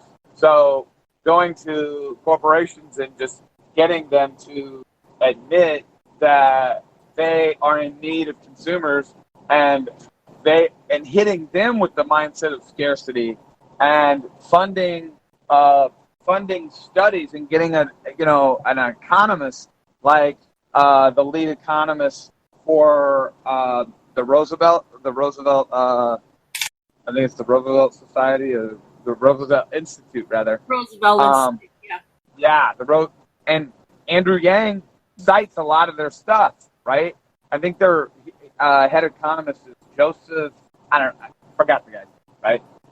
Getting him to do a study for us, right? And then presenting that to corporations and saying, you should lobby for yourself on us. And then we go and protest these top 20 corporations. We go protest them, but we don't protest them with hate.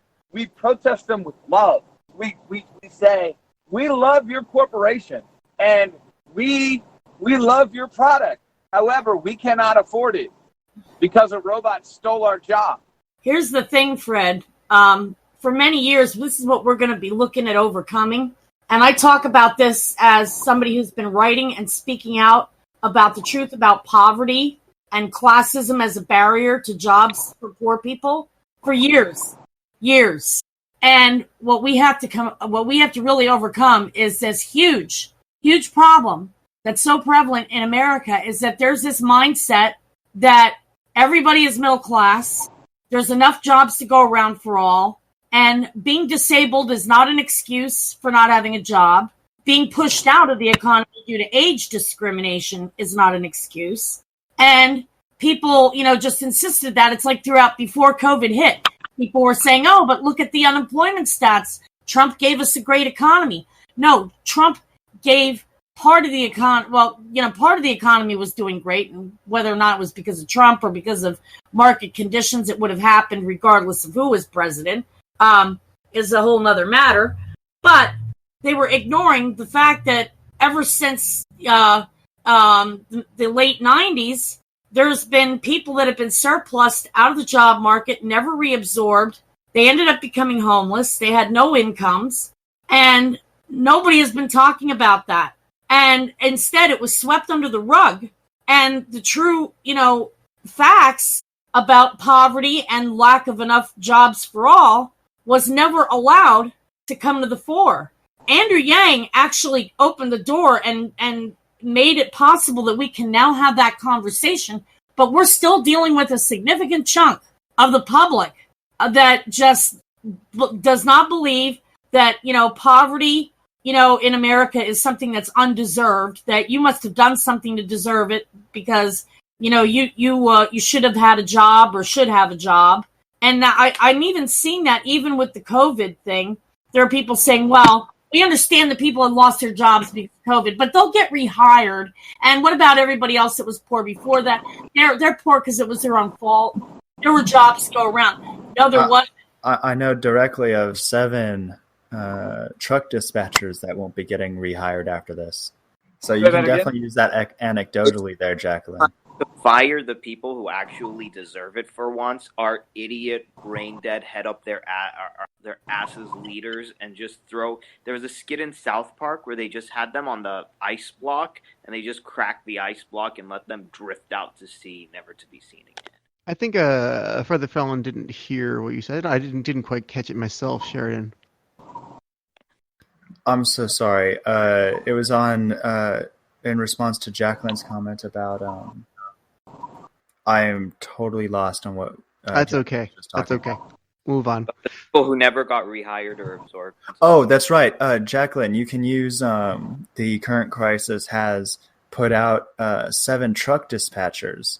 You can use that anecdotally. That definitely won't be rehired because they got replaced by mathematical algorithms and a handful of computers.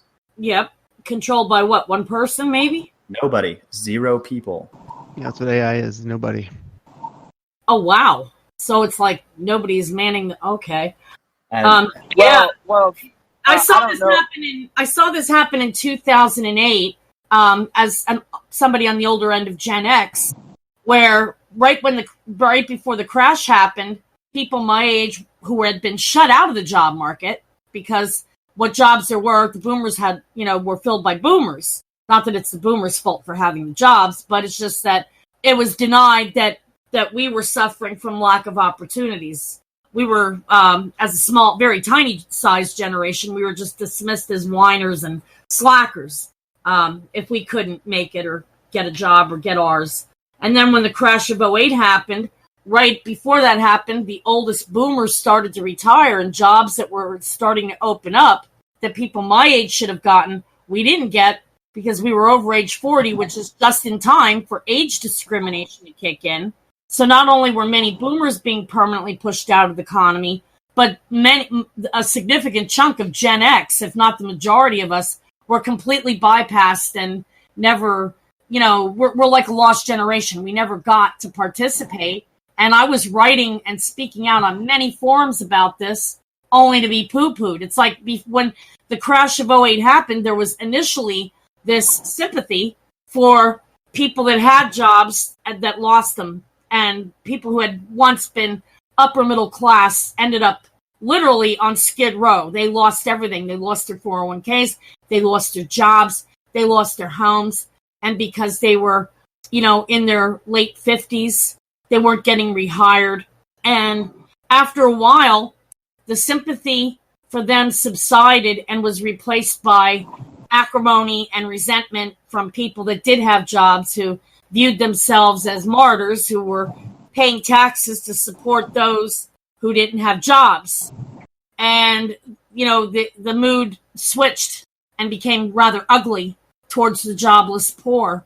And if that's what happened in the wake of '08, and people are, still not even coming to terms with the fact that this is why we have, we've had a growing homelessness crisis. It's not just the cost of housing. It's the fact that, there has been increasingly large numbers of people, entire swaths of the population that have been permanently pushed out of the economy with no hope of ever getting back on their feet.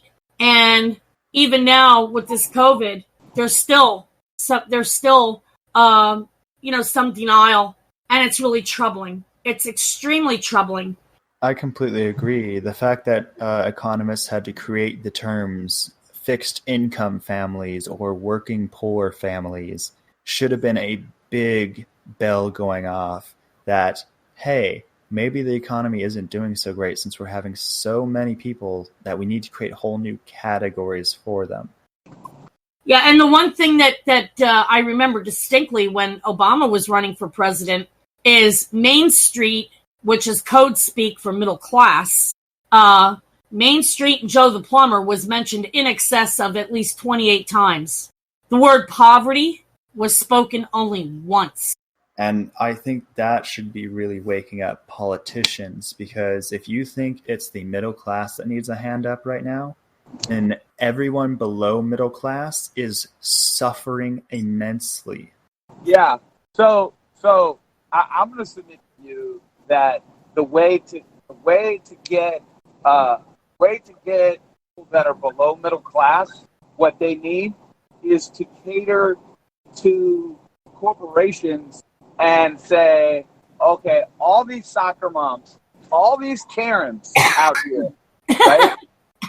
What's a Karen? Well, it's like the new N-word for white women that make $100,000 a year, right? They call it's the new phrase, Karen, right? It's like, okay, Karen, right? It's like, okay, boomer, right? Oh God.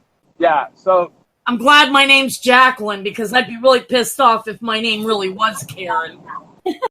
So in order to get the lower lower middle class and the impoverished what they need, what we need to do, and what I intend to do, is I intend to flaunt and advertise the absolute consumerist and the consumer mindset of wealthy, middle class white women, right? So, like, because if I can get corporations to say that if you give a good-looking white woman this amount of money, she will put it right back into your pocket because she is a consumer by nature, right? That's who she is. Like, she has to have an infinity. She has to have the the best anti-wrinkle cream. She has to have the newest Lululemon, right? That's who she is at her core, right? But if I bang the desk with and we're all going to take different approaches, but this is a new approach that I came up with, and I'm spitballing right now, maybe talking to a bunch of people,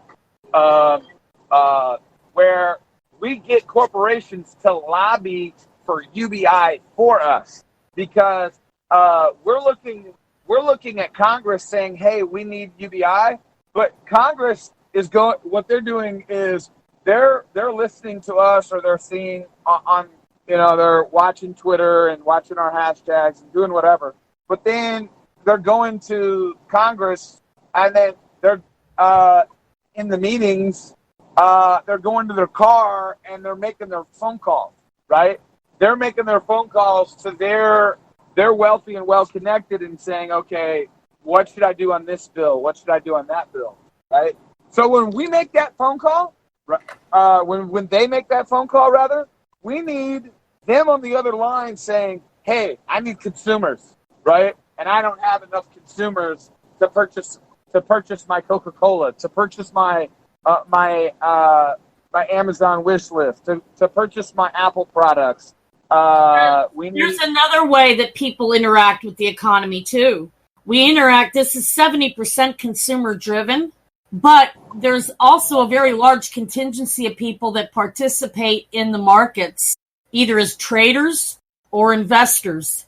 Most people, now this sounds counterintuitive, most people can't imagine that there would be poor people who are actually trading less than $1 out of the money puts and calls to be able to buy groceries. We exist. Yeah. Hey, Fred. I really love this idea, man. I think another way you could frame it, too, is that currently in the United States, there's around 40.6 million people in poverty. That's like roughly 13% of the population. You give 40.6 million people $1,000. It's a huge untapped sector of the market. You give them each $1,000. Well, guess what? You got $40.6 billion in extra money to spend in the economy. Not just spend in the economy, but also participate as traders and investors in it. Because, there's two big ways that people participate: buying the stuff we need and want, and trading and investing. And we need to really dispense with the idea that only the rich or only the upper middle class do the latter. I prevented homelessness with a $350 gift that I turned around as a trader, as an options trader, and within 3 months turned it into the $3,800 that I needed to pay our back due property taxes so we wouldn't get sheriffed out onto the street and lose our home and be living under an overpass somewhere. So it's not like this is an anomaly. There's a lot. I may be the first trader you've met, who's not well off, that who's speaking truth about this, but there's an entire community, and you can hop on Market Watch and see them all posting under articles about the market, and people that maybe they started a little IRA with $250 in a mutual fund, and they're adding $25 a month to it, in addition to buying the things that they need, their food, they're paying for their utilities and clothing and what have you, your incidentals, your everyday incidentals for survival.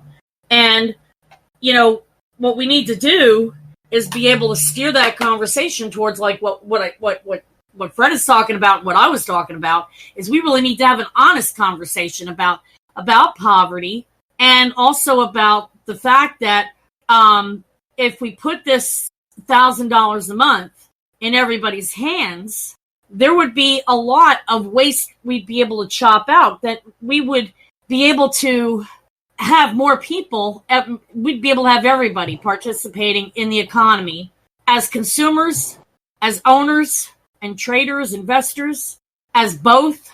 And encompassing everyone to become an economic actor. That's correct. Bingo. Thank you. Say that again. What was the bingo? Encompassing everyone to become an economic actor. Yeah. So basically, my point of the big crux of what I'm spitballing now is we have been operating under the assumption that Congress, corporations, or that anyone cares about poor people, right? So instead of clamoring for poor people, what we do is we clamor for middle class white women, right? Upper middle class white women, right? Oh my God, that'll start a freaking riot. I think it's a crazy, wild idea that just might work, because what the hell? Everything else seems to have not worked.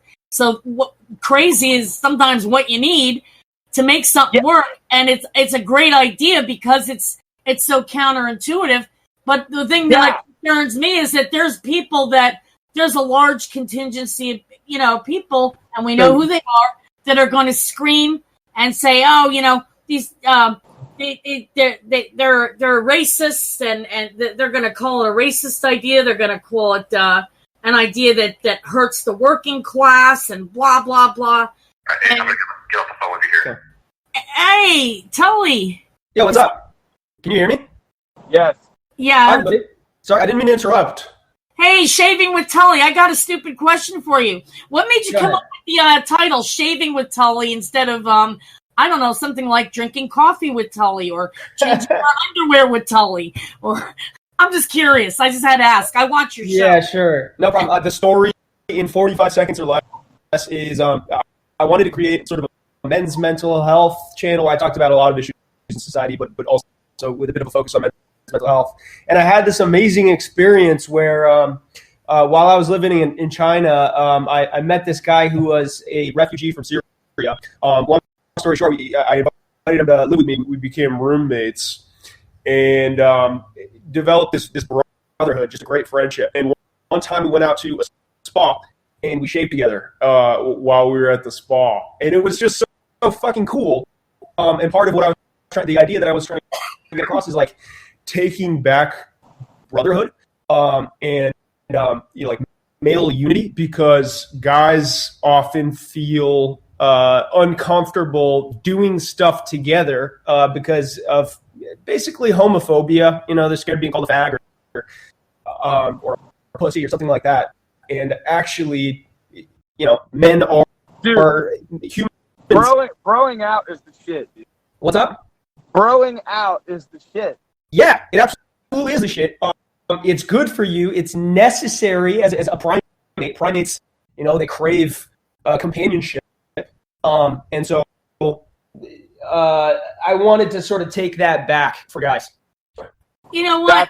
We should have a lot more being in touch with, you know, the fact that we're human beings and we've just lived in this society and in this economy that has not been very humane.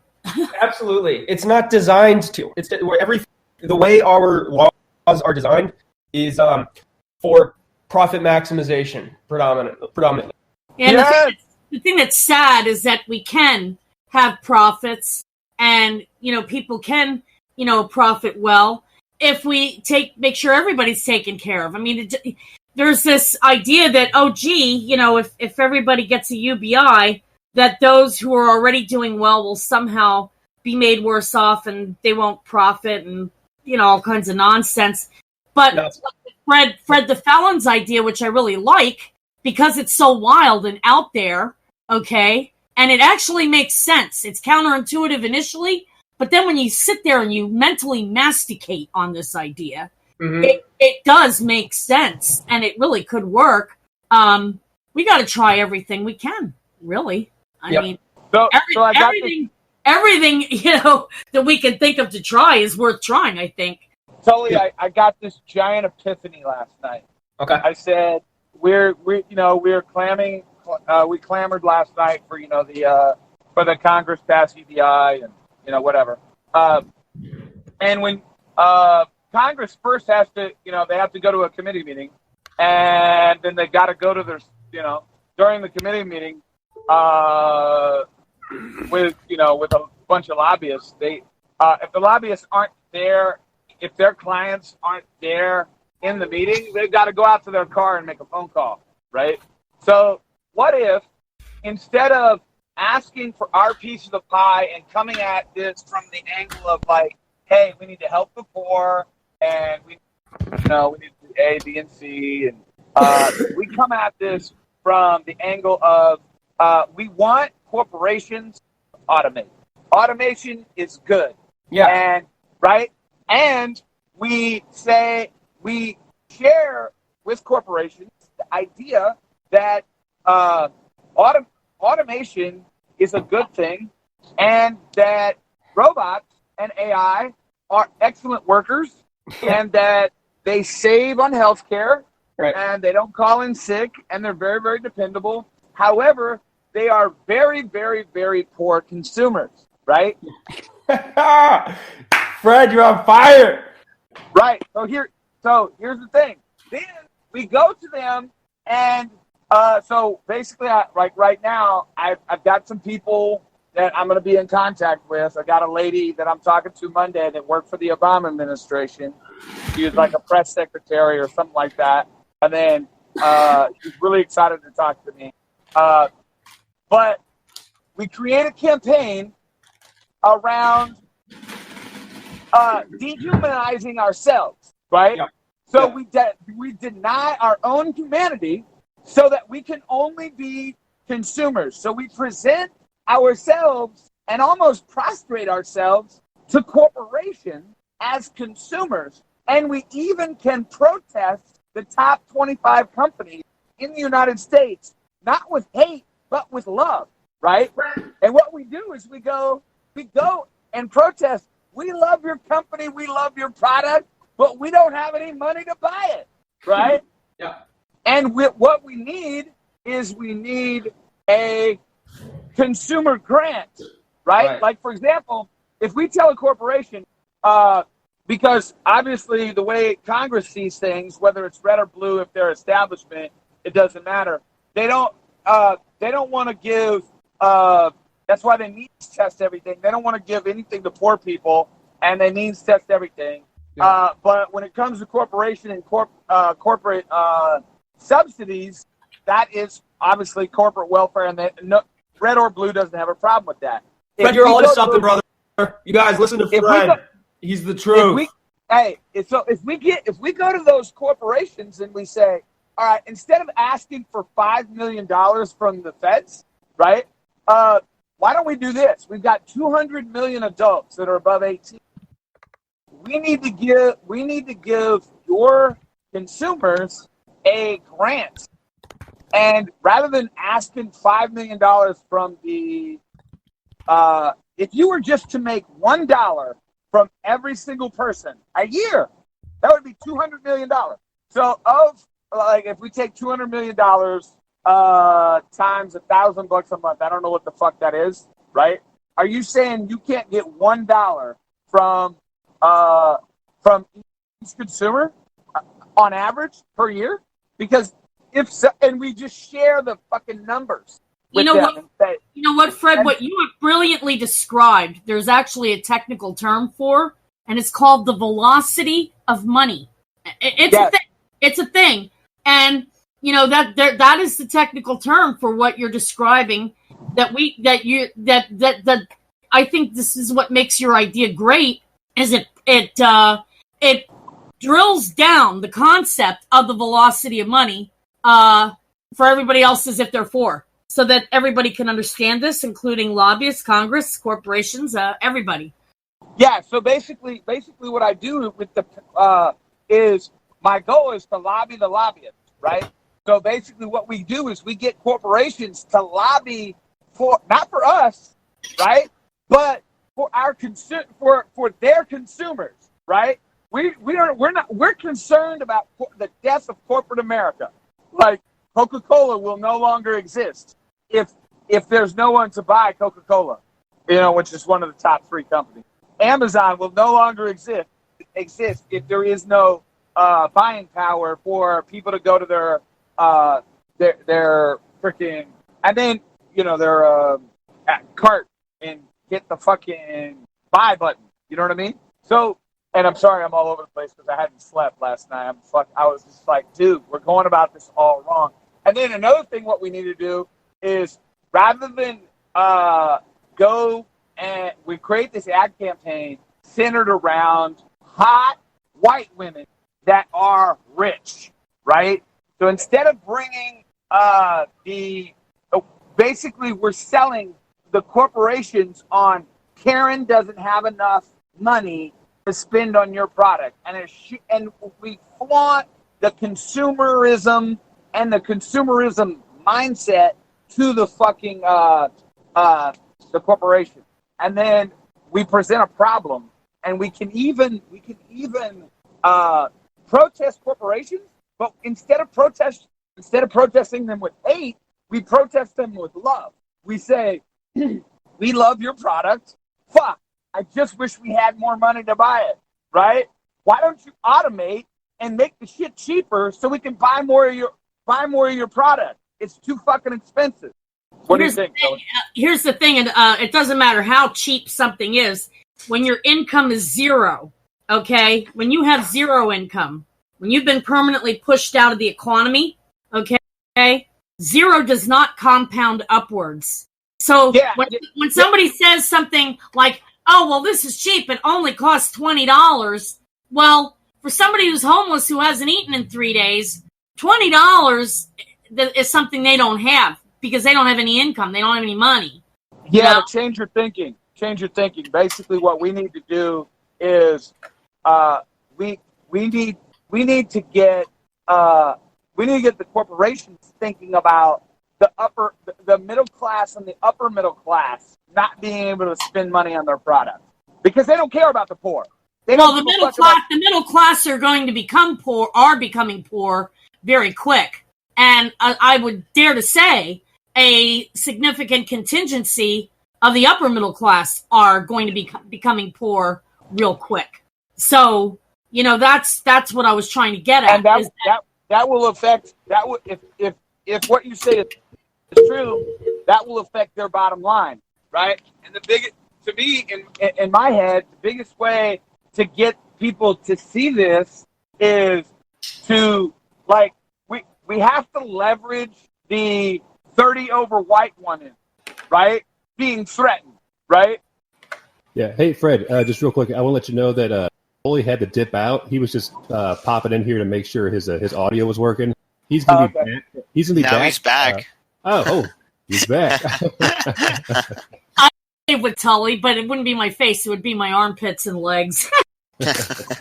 well, actually, remember me, Tully? We did that game together on Zoom. Yeah. I watch Tully's stuff, from time to time when I get a chance. I like it. I always just thought it was a cute, catchy name. I mean, speaking of money, it's like I'm a saver, but right now, I use my iPhone a lot. Now I'm not speaking with my phone. I'm speaking over my computer. Do you guys hear a noise in the background coming from me or no? I just want to. No, you're fine. I don't. Okay, no, you're great. Okay, okay, good. Because now I'm seeing that part of my phone has expanded a little, like the lid off of its case. I think the battery is starting to swell up. I have like an old iPhone 5S, so that's kind of like, the old version. You're good. You're good. You're actually one of the louder ones amongst. Oh, okay. But Thank God, I can hear you really clear. Okay, great. I thought you meant my phone wasn't going to blow up or something like that. But yeah, I think it's pretty good. I just think that they said when the battery swells up, you have to get it replaced, and they do it for free for you with a newer version. So maybe it's a blessing in disguise. I'll check it out. Yeah. Hey, Tully, can you hear us? I think it's just kind of on the sidelines right now. So just to get everybody on the same page here. So Tully will likely be back at the top of the hour. That's also when Lynsight's going to be joining us. Does everybody just want to go the distance and stay on here, or should we take a break and come back at the top of the hour? I think it's a good idea. Like whoever wants to stay can stay. Yeah. So my plan is just to keep Craig running until the start of the moderator discussion. Cut it off there. But please do take a break. Don't feel compelled to stay. We should all freshen up, probably. I'm going to go step away from the computer for about half hour, and I'll come right back. Sounds like a plan. Okay, I will see you guys at 3. I'm just going to keep Craig running until then. I'm going to hang because I was late because of having... Go ahead. This emergency situation here that I had to have to deal with. So, so I'm just glad I didn't miss it altogether. Yeah, cool. Donnie's upstairs resting comfortably, so I can do this. But you don't think, Fred, that there will be backlash about making this Karen-centric? Well, I don't. It's a joke. I'm just using that as a... No. Yeah.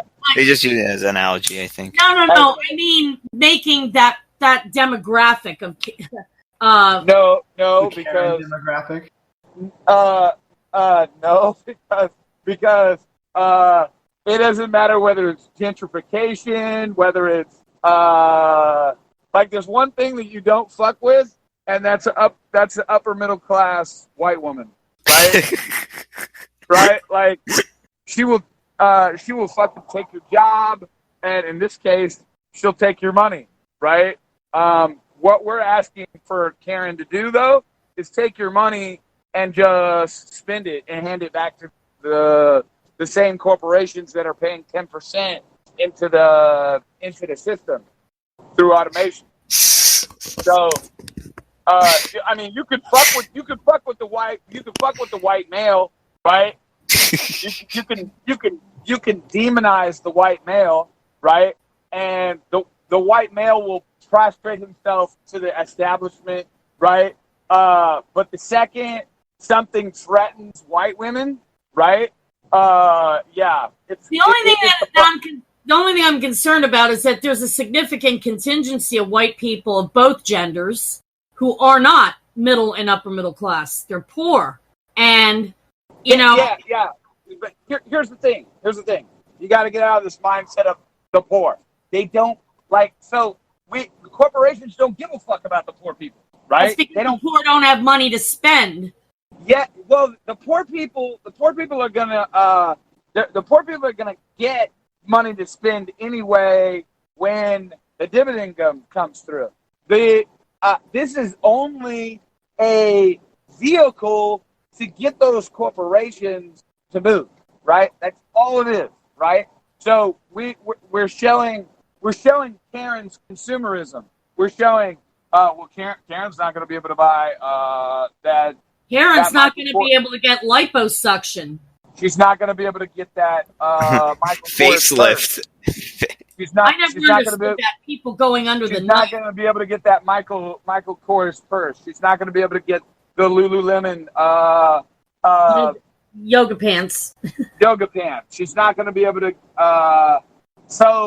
But you have to do it. I'm doing it in the most the easiest way to explain it to you guys.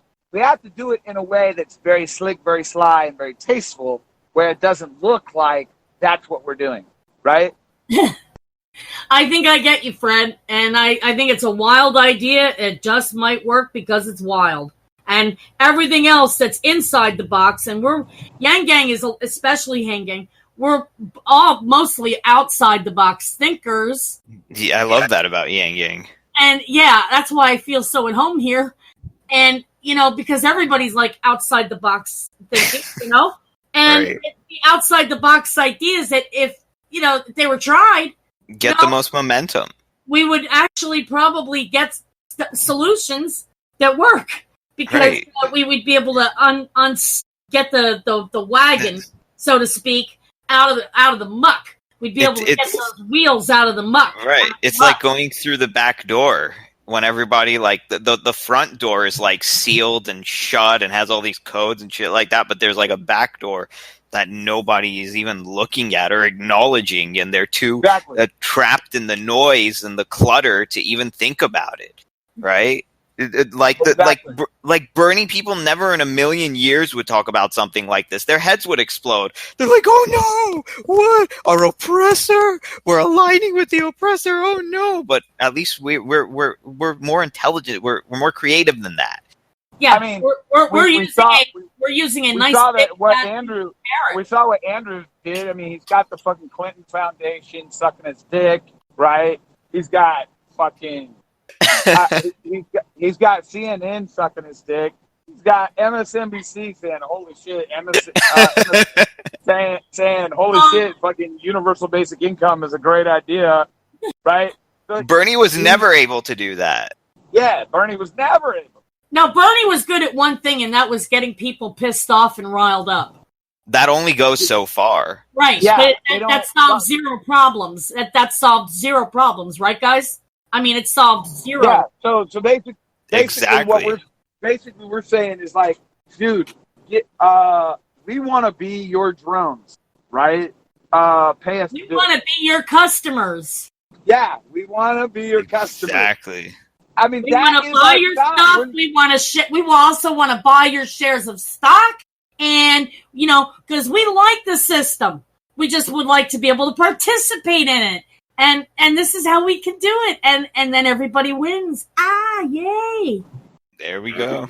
And that's kind of like why I got so pissed off at Stephanie Kelton, who was Bernie's policy advisor, when she said during her interview with Jane Sanders that, only the middle and upper classes will be able to, if we pass UBI instead of a jobs guarantee, the poor will have to eat all their apples while the middle class and rich will buy shares of stock in Apple. And I'm sitting there with the smoke coming out of every one of my bodily orifices. I don't mean to go all TMI here, guys, but it came out there, the nether regions too. I was that pissed because I'm a trader, and when I have a little bit of seed money to work with, since, this is the only option that's been made available to me to participate in the economy, I've shown and demonstrated on my own life that this does work. And people can trade and accumulate capital to invest, to spend, to wipe their ass with if they run out of toilet paper.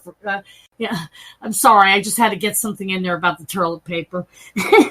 Well, if you go by the numbers, if we just look at just the pure numbers, poor people don't vote and they don't invest. No, because they've been told that they can't. They've been told this is not for you. Before we lost our food stamps, Well, they've also been told by becoming $10 a month too wealthy. I had to disclose to my caseworker, as a disabled 50-some-year-old woman who's not even getting an SSI check because my husband's Social Security retirement pegs us as too rich for me to qualify for an SSI benefit, even though I'm very much medically disabled. And anyway, when I had to go and recertify, I disclosed the $350 gift that a friend had given me, knowing that I know how to trade. And she says, well, that's not really a lot. We don't need to count that. But, how's that going to help you with all these, bills that you can't pay because you don't have the income? And I said to my caseworker without missing a beat, I'm going to grow that $350 into enough to at least prevent homelessness by getting the property taxes paid off. And she looked at me and she said, Mrs. Homan, you're crazier than a shithouse rat. And my response again was, well, I might be crazier than a shithouse rat, but I'll be one crazy shithouse rat that's not going to be put out of the shithouse. And sure enough, I was able to do that. And, but that's why, because people have had it instilled in them that this is not for you. This is what poverty is. Poverty is a lifetime of being told this is not for you. No, you can't participate in music class as a 6-year-old kid from a poor family because you can't afford to buy a cheap plastic flutophone. So learning how to play a musical instrument is not for you. And, there's this whole thing I could get into about this is what really poverty boils down to.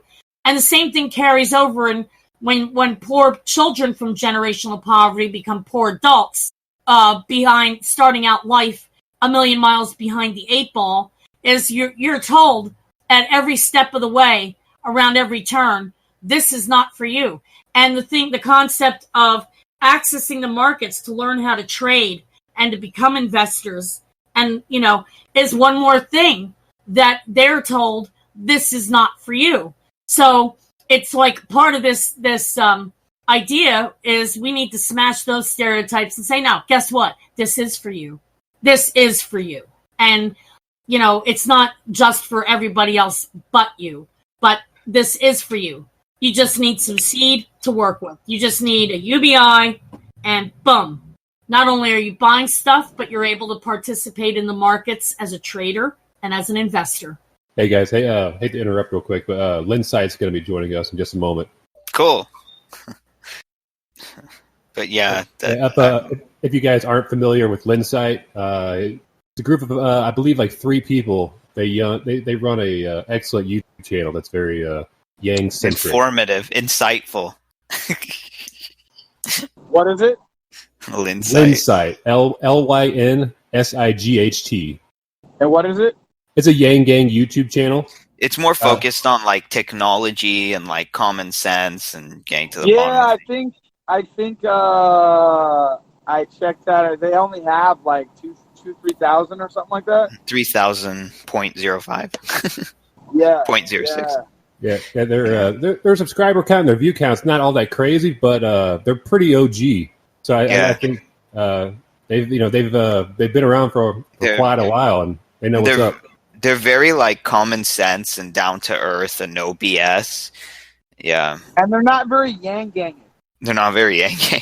Well, they're yang gang to a point where they think that humanity first doesn't. Yeah, but what I like about them is like if you came into them and you were like didn't know about Andrew Yang, right?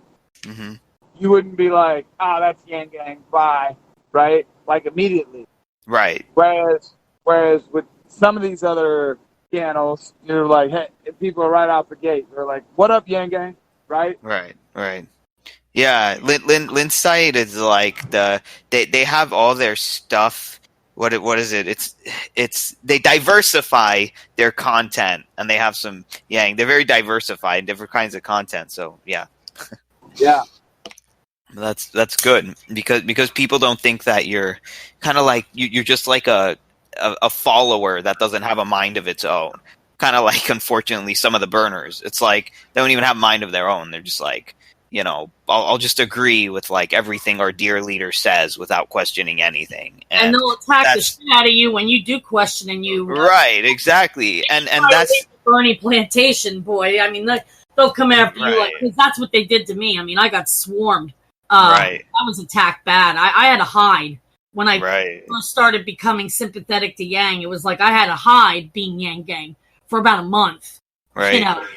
Yeah, it's so terrible. And even Yang said, like, I don't even want like all of my followers to agree with me. That's like a red flag. It's like if a person doesn't have mind of their own, all they can be is like a zombie, for God's sakes. Well, I mean that's what's causing a lot of people to completely lose their shit. Right. Over this having to stay at home stuff with the COVID. Right, because they don't know anything else. It's like, well, but wait a minute. You have this time now. Can't you just spend some time learning how to maybe build up a little merch store? That's what I did. I'm, learning how to make online merchandise and to sell, which I have some Yang Was Right material up there if anybody wants to go check it out. And I called the name of that storefront 99 Reasons Why, because that's what my Patreon is called. But people just don't know. They are not used to being left to their own devices and finding out, what would I like to learn? What would I like to do? Is it okay for me to just chillax and watch a stupid shark movie? And yes, that's okay. Is it okay for me to play video games? Yes, that's okay. Yeah, exactly. They're not used to being told that, hey, you have a brain, you have a mind, use it for something other than a hat rack, Right. Yeah. Yeah. Look to the right where I just put up about cognitive dissonance. Yes, exactly. This what goes on in the minds of people who are super aligned to a person or an ideology. This is exactly what happens, and this is why it's so hard to talk to them. You got to make like a steel man instead of a straw man. You got to find some common ground first. So this effect of them just their alarms going off and being threatened like that doesn't happen. And that's why we see so many when they say NPCs and when you disagree with them, they just yell and they scream and they go all like a beast mode on people. It's because of this.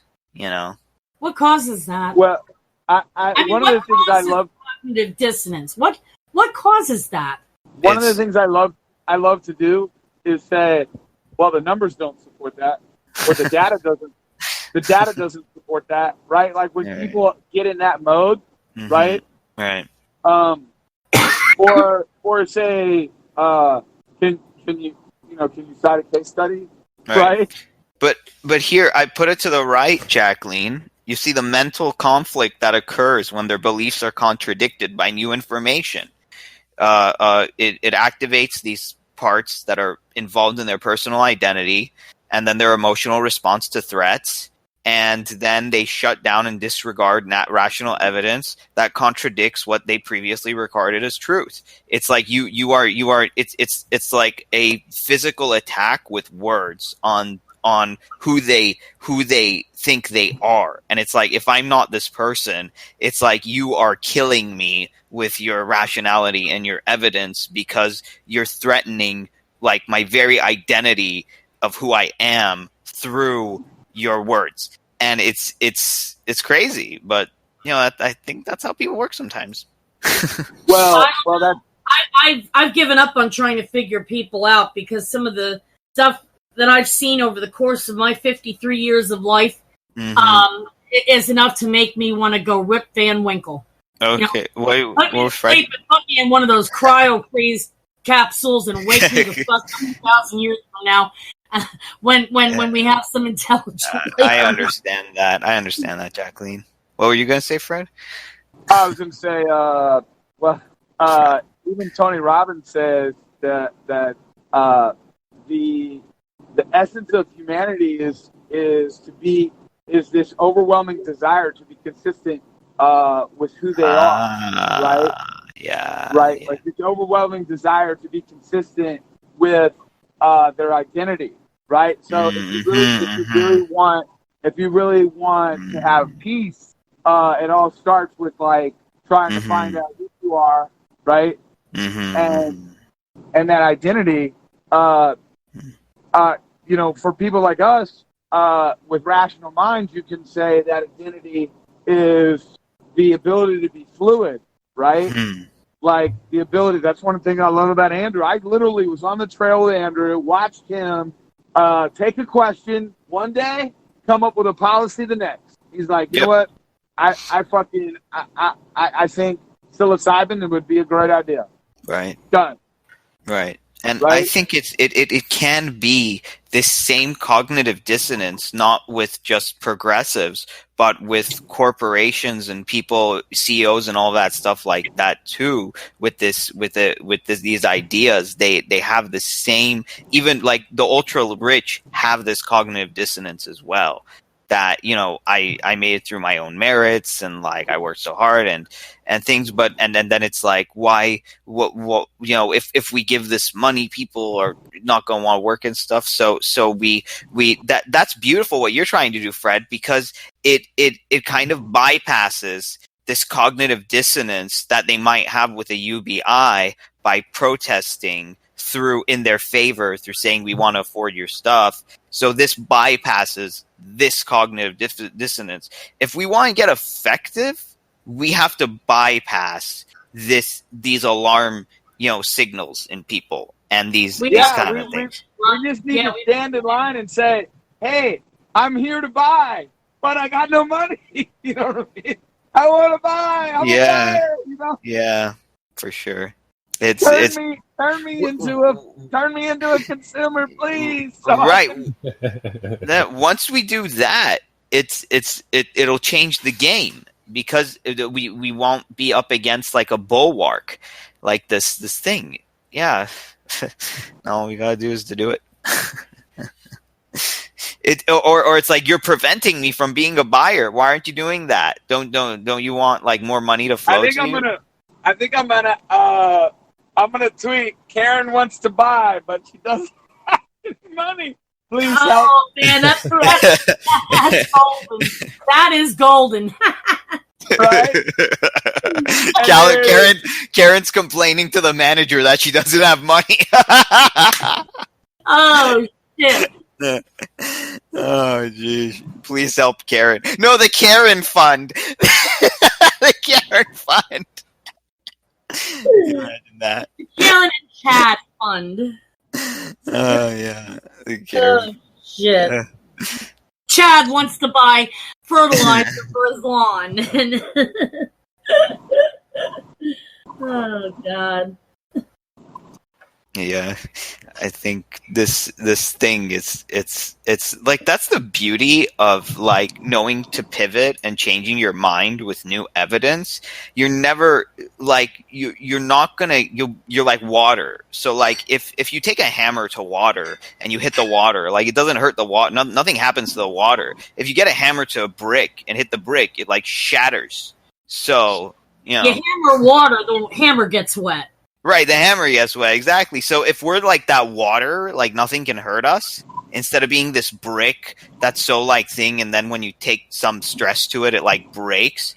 If we're more cognitively resilient, it's not going to matter what somebody says. I'm not going to, you know, have a big. No one can get like a big emotional reaction out of me anymore. You know, they're not going to have that power over me to get me riled up and pissed off and like acting like a monkey, you know?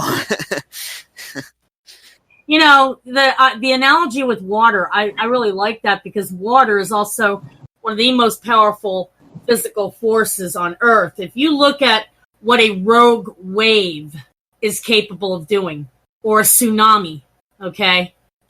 Water is a very powerful force. And yet, because it is fluid, it is the most flexible. It is, you know, it's fluid. It can go anywhere. Yeah, Bruce Lee used to say, he used to say, be water. If you pour water into a glass, it becomes the glass, right? It takes the shape of the glass. Right. So UBI idea can be like water. It can take the shape of a corporate philosophy, right? There you go. It become, yeah. That's the beauty of it, and that's the beauty of knowing that I'm changing my mind with this new information coming, and I'm not so stuck in my ways like a stubborn mule that I just want everybody to suffer because I have some idea in my head that I'm never going to let go of. That's what's causing all the problems in the world. Yeah. Well, that, and I think especially in the United States, there is an underlying current in our culture that gravitates towards and worships cruelty for the sake of cruelty. That seeks to be cruel for the sake of cruelty. It's called gratuitousness.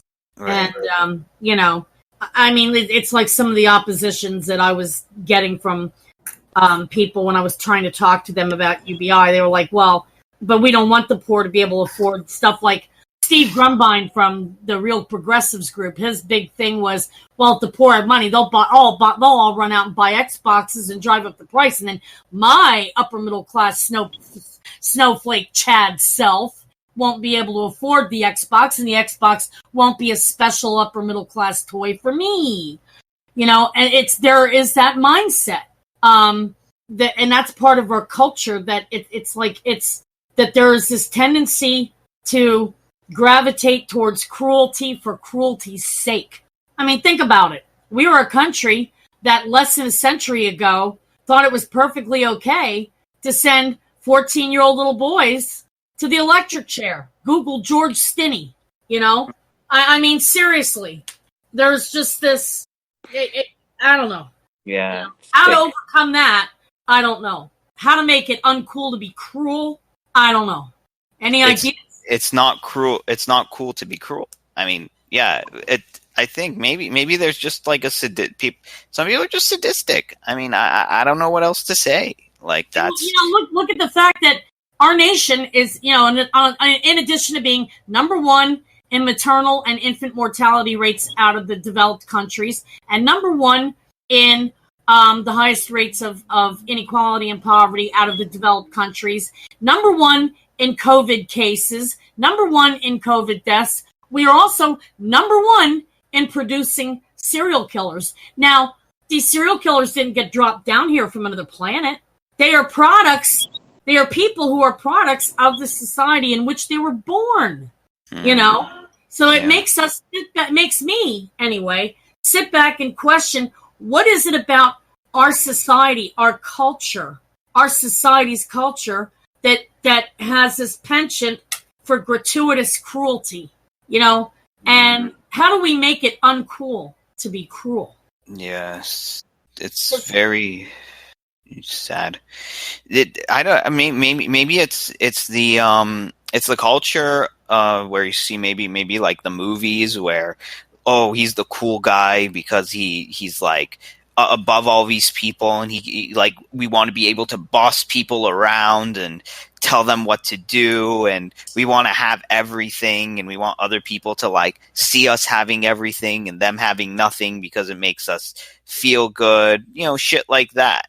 It's probably that, not all of it, but that's probably some of it, what you're discussing there, Jacqueline. Yeah, I mean, it's just mind-boggling. Yeah, to say the least. Yeah. I saw that Kevin just jumped in orientation from Lynsight. Let's see.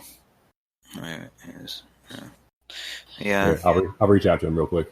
Cool. Yeah. I'm going to step away from the mic for a couple minutes. Sure. And I'll be back in a minute or two. So bear with me. I'm not going away. And I have my volume turned all the way up so I can hear you guys, even if I'm not sitting right on top of my computer. Awesome.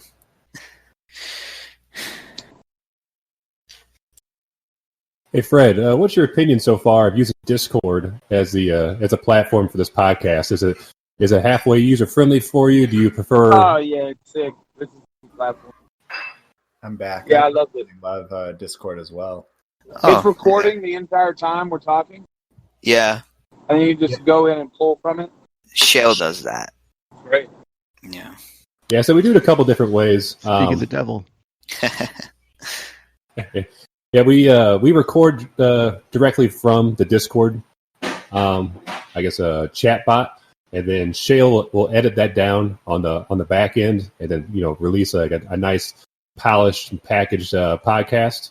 And then we also stream it live on Twitch. Dude, we need to put profits over people, basically. Fucking goddamn right. That's what we I think. We need to be I like your circumlocutive rebranding, Fred. It's a very interesting thing you've been pitching We need today. to be I've like, been listening. dude. Yeah. Dude, we need to put profits over people, right? And Maybe how do we start a do YouTube that channel. with a Maybe- with a UBI, right? Maybe maybe the first step is you should start a new YouTube channel. You should start Patreon for it, and you should collect like $500 or $600 a month from some interested patrons who will fund just YouTube commercials that will only be on YouTube. And then perhaps if one's very good, eventually you could fund a drive to put it somewhere other than YouTube. I don't know. And then maybe, from there some lobbying. Anyway, hello Kevin from Lynsight. Welcome to the program. Hey Jeremy, how's it going? I'm Shale, and that is Jeremy. Hey, this is But Jeremy. maybe What's you were going on? addressing Jeremy, even though. Anyway. So who am I speaking with right now? Yeah. My name is Shale. I'm the host producer here. Thanks Oh, for coming Shale. on. Okay. Yep. All right. Nice to meet you, man. Yeah, welcome. Jeremy is helping you get set up. Everything okay? So far, so good. So my voice is coming in clear. Is You that sound very good to me. Yes. wonderful? Wonderful. Are we? Is this a video chat or are we just voice? This is just voice. You may put your video on if you are attractive and your space is clean. I will I check have, one of mine those off, boxes. I have mine off for some reason. I will not elaborate. We know why. Why is that? No one has their video on if you're listening as a podcast and you want to get the joke. Let me try. Do we need the Yeah. video? First to the party. Right. Yes, you honestly may. Yes, thank you. Now, keep it on because that will bring our Twitch viewership up. Go, please. I don't even know how to use this, and I'm the first here.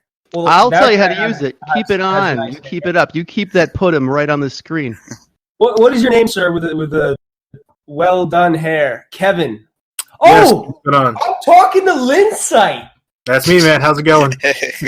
Yeah, and This you're is my dude. Tully, right? Shaving with Tully. Yes. Hey, what's going on? Okay, Guys, I'm going to cut Craig here, and I'm going to open Craig up again for the second half of the show. So here we Okay. go. Craig, leave. Yeah, I mean, I went through the trouble.